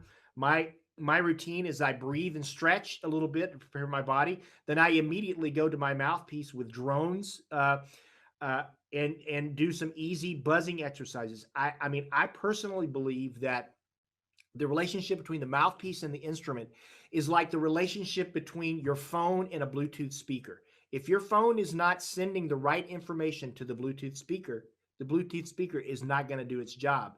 And in my own playing and every day with my students, like on a daily basis, I'll have a student stop and buzz, and their eyes will light up at how much easier it is to play the trombone, the actual trombone, once they make it sound, even in the ballpark of being in tune on the mouthpiece. I think that some people in the world don't need to buzz their mouthpiece because they have such incredible ears. They have such incredible chops. They're just, somehow a little more gifted in that way. But for most people, buzzing is a valid way to get better on the instrument, in my opinion. Anyone else want to weigh in on that one? Yes, buzzing for me, but I don't think I do it as much as Paul does. Before we leave this, I have to say, I don't want some 10-year-old kid to start buzzing 10 hours a day, because that's not good for your chops. I think moderation with buzzing is a good thing. If you buzz for 2 or 3 minutes at the beginning of your day, again with a drone, and if you just stop and buzz some passage that's giving you trouble in your excerpt or your etude or your solo, that's a good amount. That's a healthy amount. So I just want to go on record and say I'm not advocating for buzzing 5 hours a day. Yeah, and I got to jump in too, because I had my teacher Ray Premero at Oberlin. I'll never forget, because I wasn't into buzzing, and he was experimenting. He was saying, I'm doing a lot more buzzing lately, and I found that if I buzz for 10 minutes without playing on the horn, my sound is worse. And he had a beautiful sound. And so what the question was, something about thinking of it as a tool. I tend to do that. So you do it in a different way. That's, whatever works. But I don't think anybody should buzz on just once you start buzzing, it becomes the instrument a little too much, and you start adjusting to the mouthpiece. It's good to go back and forth a lot. I think that's a better way to do it. Got to be careful. I want to quote again. I hate to name drop here, but Arnold Jacobs used to say, and I think this is the most important thing he ever said: "What works for you is maybe a disaster for me. So you've got to figure out what works for you." And I think that could be the theme of this masterclass today. Yeah, right on. All four of us have we're very different people. We have different approaches to the instrument, but make it work. And I think that's what every student needs to remember. You've got to figure out what works best for you. Yep. And just to give you really put a fine point on it, I didn't really buzz much, and I probably should have. I got my job before I really started buzzing at all. And later in life, I started buzzing a lot, and it helped me get to some other part of my playing that I'd never really messed around with. So, it's different for everybody. Everybody's journey is a little different. Okay, so actually we have a follow-up question kind of on the same buzzing. So I feel that I run out of air quickly. This is a bass trombone player. Any tips on refining the buzz to become more efficient? I wrote back to that one in the chat, which I think was Dan Morris. What's up, Dan? good to see you, or see your name on the screen again. What I was saying is I think it's I don't think it's so much about efficiency of buzz. It's about efficiency of air, right? It's a simple calculation. It's kind of like people talk about calories in versus calories out for weight loss. This is about how much air you bring in versus how much air you let out. And the question really revolves around how do you get more air in? And as a result, or to get what you're looking for, how do you get less air to actually come out? And I think oftentimes people, they think about less air coming out of their body by blowing softer or blowing weaker, which is not always what you need to do. You need to blow with less intensity if you want to play in a low register. You need to play with more air intensity if you want to play in the upper register. The way that you regulate the actual volume of air that comes out is contingent upon how small the aperture is. If air is coming out of a hole this big, a lot more air is going to come out than if air is coming out of a hole this big. No matter how hard or soft you blow, only so much air can go through a hole that's that small, right? So you want to think about when you're breathing in, how open can you be so more air can actually come in? And then if you're trying to make yourself more efficient or make that air last longer, then you need to be blowing that air out through a space that's a little bit smaller. That's my basic feeling about that. Oftentimes I think bass trombone players base their playing on trying to play with a very, very wide aperture, trying to play as open as you can possibly be. You know, I hear that a lot from bass trombone players, and that exactly is what's going to lead to you having an incredible inefficiency of air on the exhale. It just basically means you're putting everything through a huge hole and you're just dumping air out really, really fast. So if you think about being a little bit more compact, chances are you'll be able to keep, you'll have more efficiency or fuel efficiency. Can I jump in on that actually? That last point? Mm-hmm. I think the reason why, not just bass trombones, but tenors and as a beginner, you're told to open up and more air and all that stuff, right? So obviously, I think a lot of people, some percentage of us will end up going too far in that direction, right? But I think the reason why we think of more open as being inherently better is because we think that when we close off and become more compact, that will necessarily mean that we become more harsh in sound. And I don't think those two things are necessarily related. I think that what happens a lot of times when you think more compact, you also end up increasing the tension in the way you blow air, especially like your rib cage area. And you can still have free blowing air. The mechanism that puts air into the horn can still be relaxed and free. And if all that changes is the size of the aperture, then that will, that'll affect your compactness. That'll affect your airspeed and efficiency. You just don't want to do both at the same time. In general, I don't think you ever really want to have a stressed, tense method of blowing air, right? And so you can have a very relaxed and beautiful and lyrical sound, and it just also is bright. I mean, think if you're a favorite jazz player on, Tommy Dorsey or something, or, they're not playing with right? It's still relaxed, and even if they're playing on a smaller bore or have a smaller aperture, just as a kind of a small story, I remember Carl Lenthe doing a masterclass when I was at Rice, and he was playing bass trumpet in the ring cycle at the Houston Grand Opera. And he didn't bring a trombone with him, but he had a trombone mouthpiece. And so he was borrowing our trombones on a trombone mouthpiece, and he still sounded exactly like a bass trumpet, right? So you can sound, and it was fantastic, but it was like, that's not how I sound on my horn, right? And so you really have a lot of control over how you sound. It is not open is always better, right? There's a lot more aspects of producing good sound than the size of your aperture. So then the next, I think, should be a quick question just about what instruments you are playing in terms of models. I'll go first since I'm the odd one out. So I'm playing a Shires with the twin valve right here. And this is the skeleton cap, in case you're wondering. That does have a thing on there. And a Greg Black 4.5 GM. I could go into the specifics, but basically, when I switched from the Fort Worth Symphony to the Met, I found that the horn I was playing had a little too much gold brass in it. It was a little too heavy and dark, and it just didn't match their sound of the Courtois. It didn't match the way the Met tends to play in operatic style, so I wanted something slightly lighter, but I didn't want to completely change my horn immediately. I'm, not necessarily ruling it out in the future, but this horn worked better for me. Unfortunately, before John joined the orchestra, I wish he could have been a part of this project, but the section of the Met Orchestra, we worked with the oldest instrument maker in the world. People don't realize this, but Courtois is the oldest instrument maker in the world. They used to make battlefield trumpets for Napoleon. Impressive pedigree there for sure. But we worked with Courtois to develop a line of instruments that were that had a sound that was in line with what we needed to do as opera trombone players. And I play my signature bass trombone with Courtois, which is features features a G valve that can be converted to G flat for equipment junkies out there. It also has a screw rim bell that makes with a case that's great for travel, which is a great feature for anybody that travels around doing things. And I play on my signature mouthpiece with Ultimate Brass. You can find that online. Yeah, I would basically co-sign that. I was part of that with Paul. I remember years ago we made a trip over to well, I can't remember what the name of the town is now, but it's outside of Munich, and we flew over there for a couple of days and did a lot of workshopping on instruments. Really, with one of our primary goals being to find a way to have a cut bell instrument that played with the same resonance and quality as a single piece bell, which I think is something that we accomplished.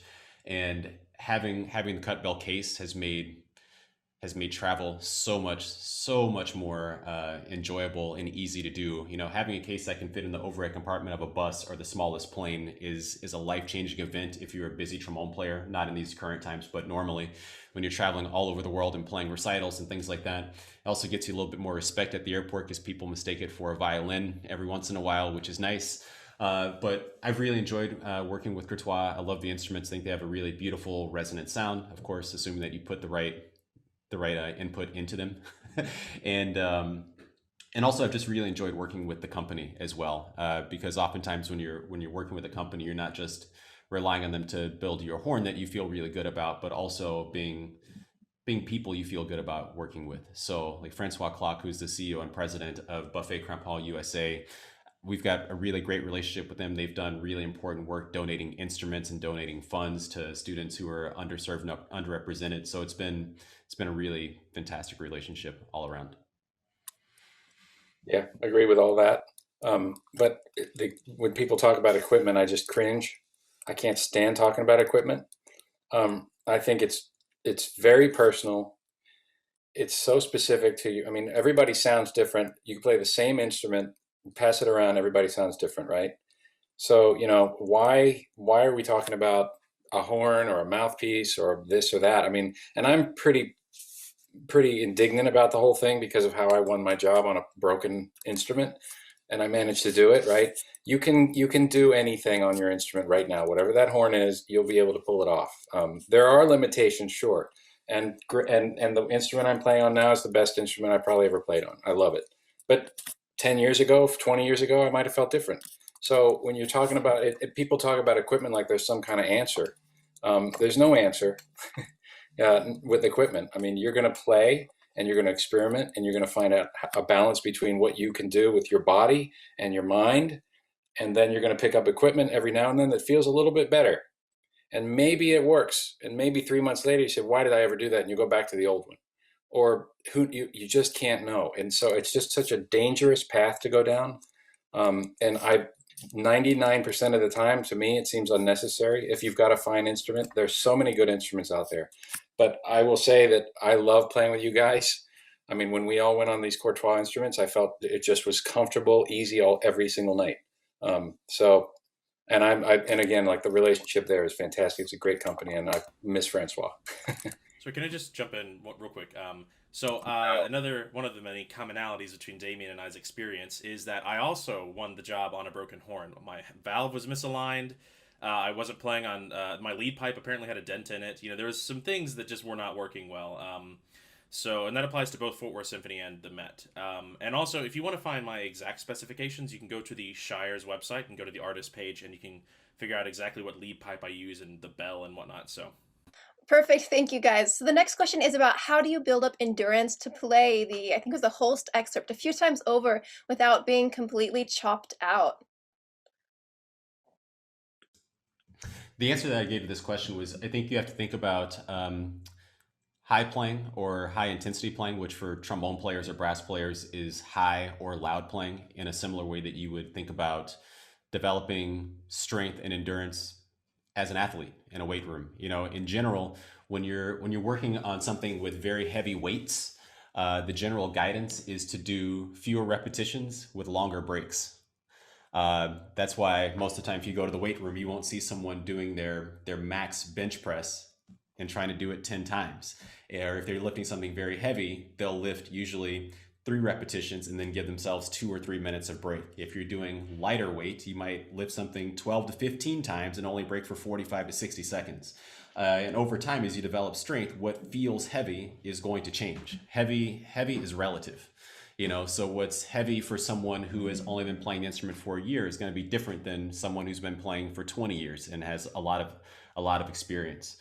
So I think that's the primary thing that you want to think about, and you have to recognize that no matter how strong you are, there's always going to be a limitation to how many times you can do some things. So always think about the basic concept of work hard and rest harder. You have to put in a certain amount of effort. So if you're gonna practice the Uranus from the planets and you're gonna play it several times in the day, you might want to consider being a little bit lighter tomorrow, because there is a recovery period that's always going to be necessary when you do a lot of heavy lifting.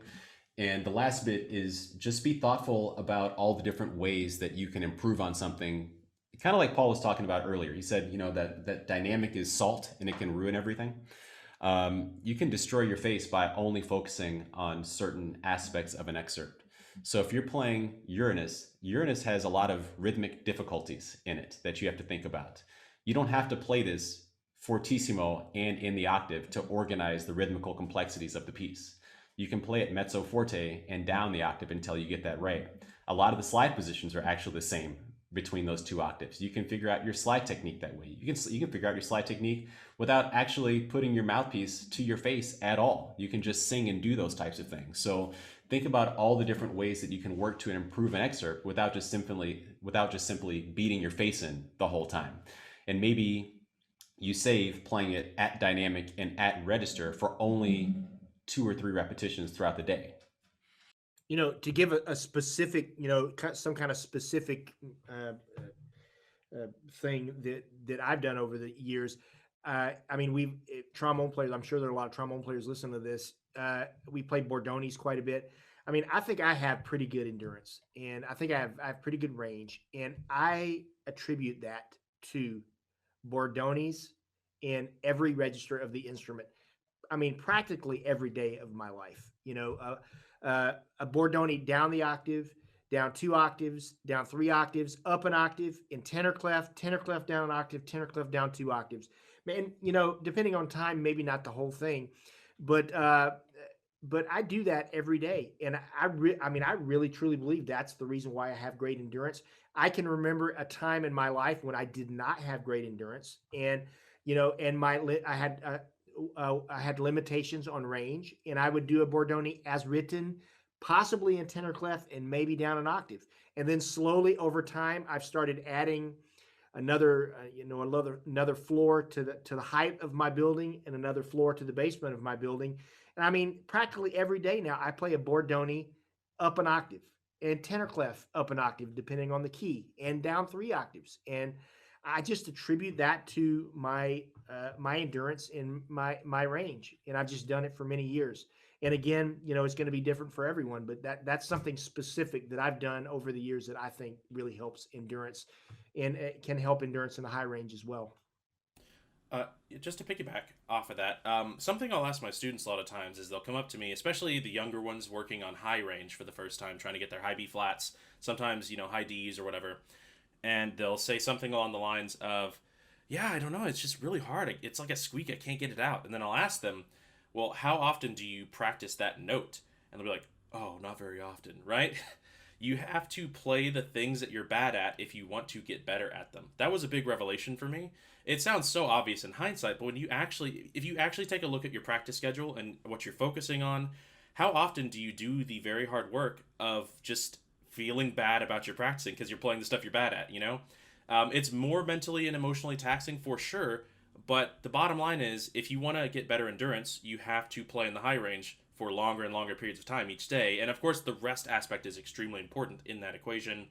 But, like Paul was saying, we're essentially saying the same thing, but just, I'll put it this way, the way that kind of clicked with me. My jazz instructor's office was up in the upstairs area with the practice rooms in my undergrad, and he would come down to the jazz band and rehearsal and yell at us saying, "You guys are practicing all wrong.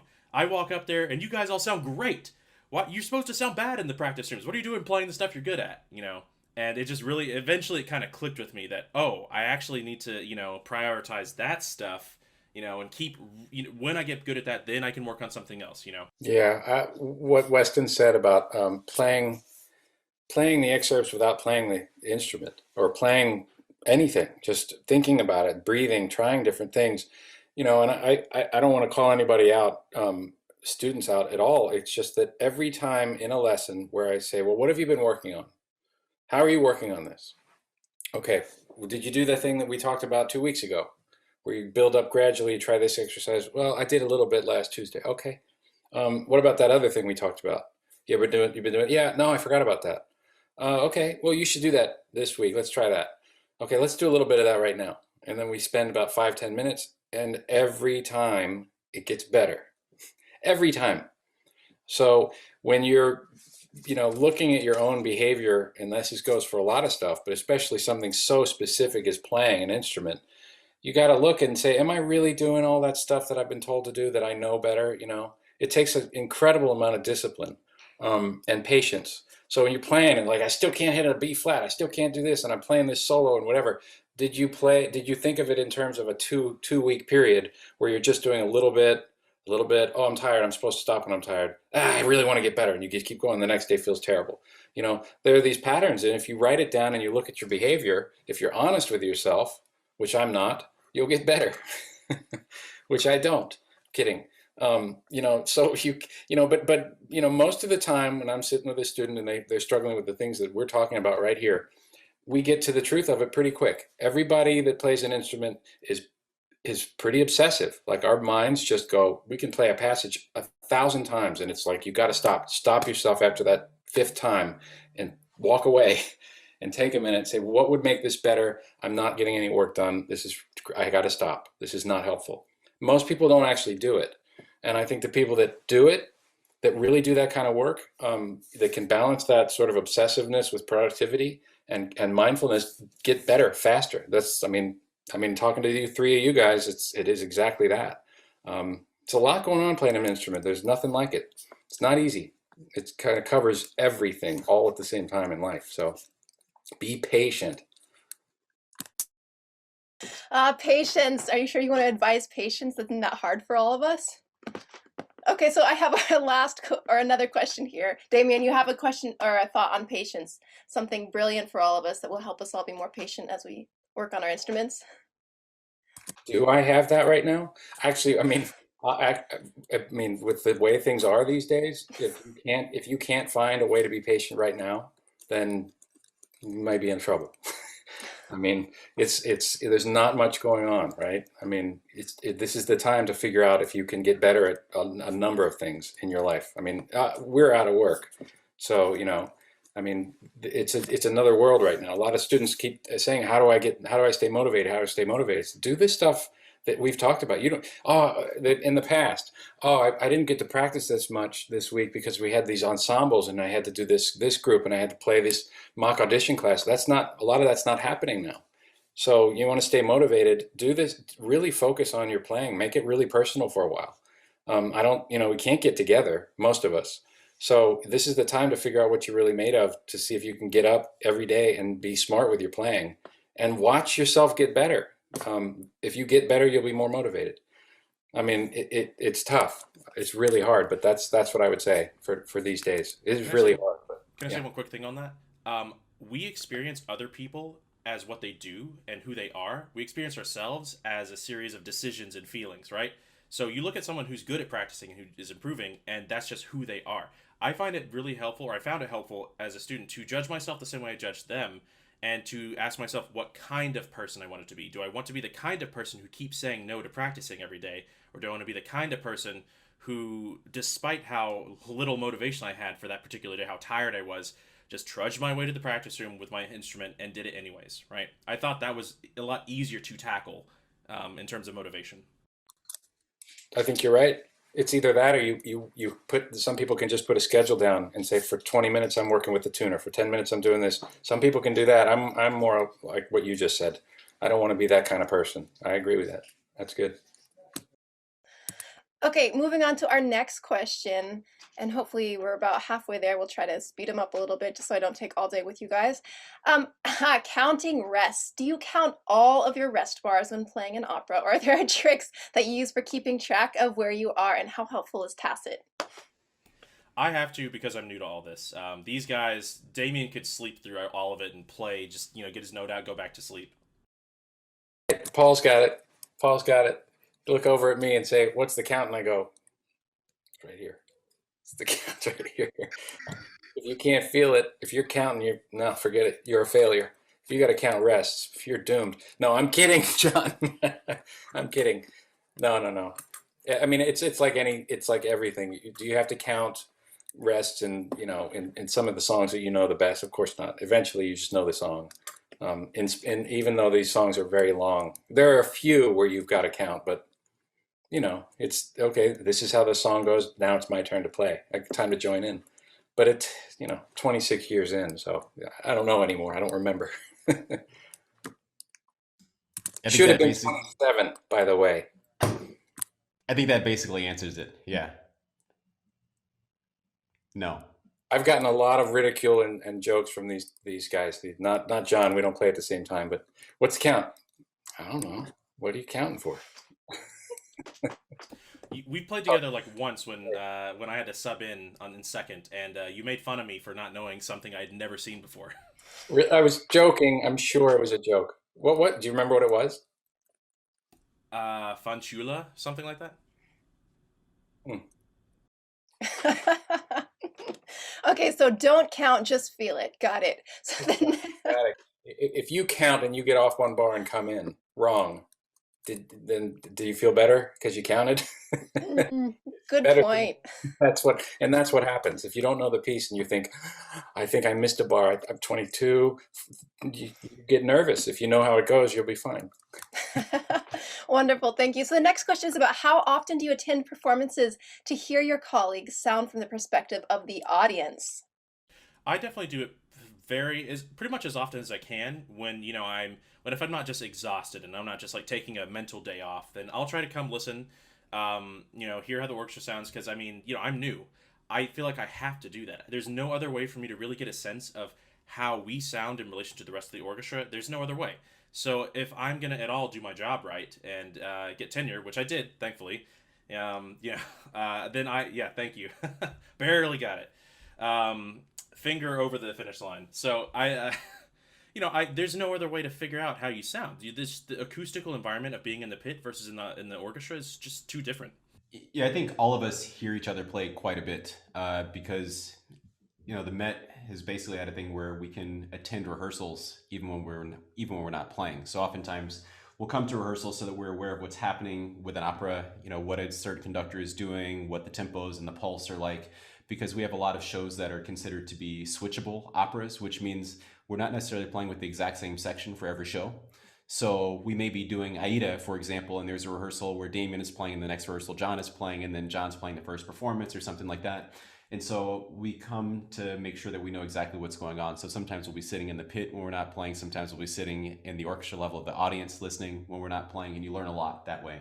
But beyond that, I think one of the great things about living in New York City, in my opinion, it's just the greatest artistic city, at least from a performing arts perspective, in the world. It's just, there's no place else like it. And before my schedule became so busy that I didn't have a lot of time to do other things, I would usually begin every year by marking down my entire Met Orchestra calendar, what all my performances and rehearsals were. And then I would cross-reference that calendar with the calendars of the New York Philharmonic, Carnegie Hall, Jazz at Lincoln Center, the Blue Note, Village Vanguard, etc. And I would probably go to 40 performances a year outside of the Met just to see what else is going on in the world, and who are the other great players in orchestras and what's happening. So I mean, there's not a year that's gone by that I haven't gotten a chance to see Wynton Marsalis and Wycliffe Gordon and players like this live, or I've probably seen the Cleveland Orchestra in Berlin and Vienna, and every big orchestra you can possibly think of, Kirov, Mariinsky, probably 10-15 times each, because it's just always been a priority for me. In addition to being a performer, I'm a huge consumer of the arts. I mean, I love music. I'm a total geek. If I think Paul and I went and saw Berlin Philharmonic play Bruckner 4 or something once at Carnegie. It's like, it's one of the beauties of living in New York. If you're not playing, somebody is for sure, all the time, Broadway, you name it. So it's a great town for that. It's a great place to be a consumer of arts. I will just say that I would love to have the experience that Weston has and attend all those things. But learning this job has been the most mentally, physically, and emotionally taxing thing I have ever done. School was hard. It was something different. It's a lot different when you're the man. You just got to do it. You don't have a chance to make mistakes, or at least it feels that way. And so I once I feel more comfortable in knowing most of the standard operas, I definitely want to do that. And why wouldn't you? You're in New York City. But for me, I think if I were to attend all those things and take on all those extra, even if they're relaxing, all those extra kind of time obligations, I think I wouldn't have been able to play as well as I did. So for me, I zoned out as soon as I was off the job just to recover. One bit I would add to that is, I understand the idea of going to performances as being like a relaxing outing and stuff like that. But for me, I view it as educational and inspirational. It's hard to go to a show like that. I remember, I think Damien, Paul, and I went to go see Wycliffe play a few years ago. And it's hard to leave something like that and not just want to run home and practice. And I think that's something that a lot of students miss oftentimes. I think all of us have had this experience, especially teaching students in New York. And you say, hey, when's the last time you actually came to a performance at the MET or the New York Philharmonic or this or that or whatever? And they're like, well, I've been busy doing A, B, or C. And I feel like going to those performances and hearing the people who are at the absolute top of their game play all the time, that's half of the education, at least to me. Of course, you got to play your scales and your Bordonis and all those other things, but having a really tactile awareness of what excellence is a huge part of the puzzle. When I was a student at Curtis, I was there for 3 years. I missed 3 concerts of the Philadelphia Orchestra in 3 years. It was like religion. I was there. It was right in front of my face. That's what Nietzsche and Matt Vaughn, Eric Carlson, and Blair Bollinger sound like. You want a job like that? Sound like that. You forget, you're back the next week. You want to get a job? Sound like that. You're never far away enough from it to forget. If you want to be a great bass trombone player and you have the opportunity to hear, Paul Pollard and Dave Taylor and George Curran and Nick Schwartz and all these people because they live right down the street from you, or whatever city you live in, if you're in a major city, having that relationship to what the standard is, being that close to you on a regular basis is a huge influence. You have to be there. Wonderful. Okay, so the next question I'm actually going to do is, what are the differences in what committees won in orchestra, ballets versus operas? So is there really any stylistic differences, I think, that they're looking for in terms of auditions? I think you guys actually would be better at answering this, but I can just say my experience because I've taken about 25-ish auditions for a variety of different, groups. My difference in approach mostly had to do with some vague notion that orchestral big, opera and ballet small, and more lyrical, and that may not be the right approach. It worked for me, but I think I think some students focus too much actually on the New York style, the West Coast style, the Vienna style. And there are differences, and you do want to try to get a sense of what those are. But ultimately, what the committee, I think, in my experience, both being behind the screen and in front of it, what the committee is looking for is for you to be yourself, for you to be your best self, and to show off what your strengths are. And maybe those just simply are not the strengths that they're looking for. Maybe you can't really help that. But, ultimately, auditioning is subjective. Judging a person is subjective. And you can't really do much to affect the opinions of someone beyond just playing your best and trying to be as informed as you possibly can be.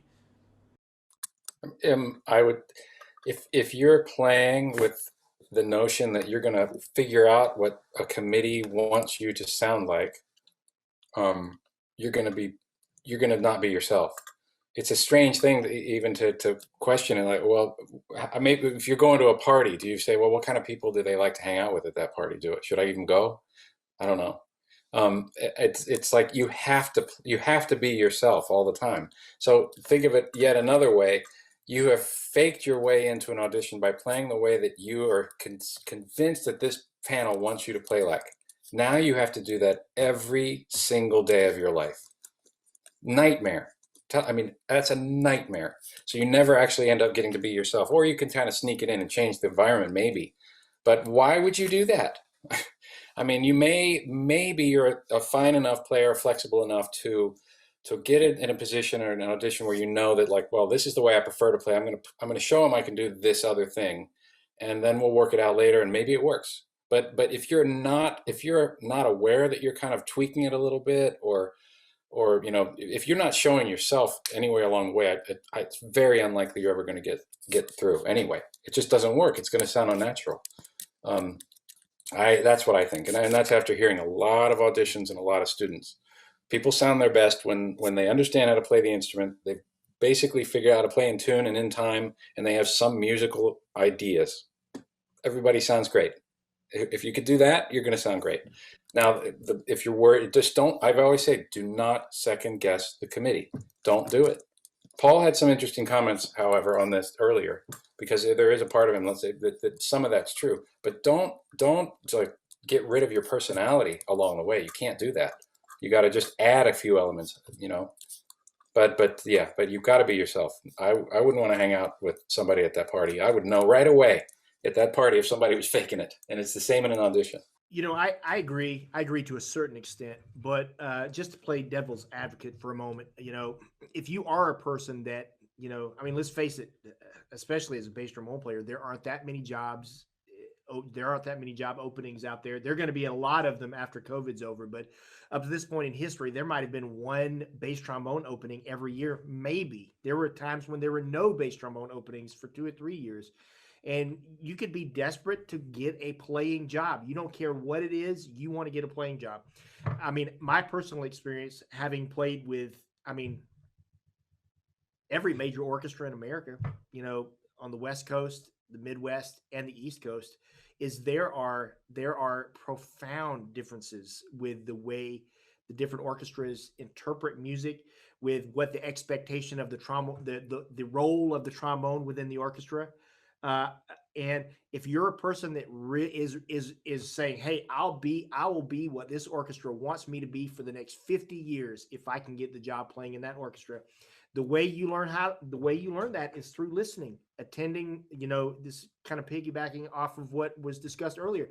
You've got to listen to that orchestra. You've got to go hear them live and just analyze how the trombones fit into the texture that they're creating, and you can do that if you listen and just get to know the orchestra, and also possibly take some lessons with the trombone players in the orchestra.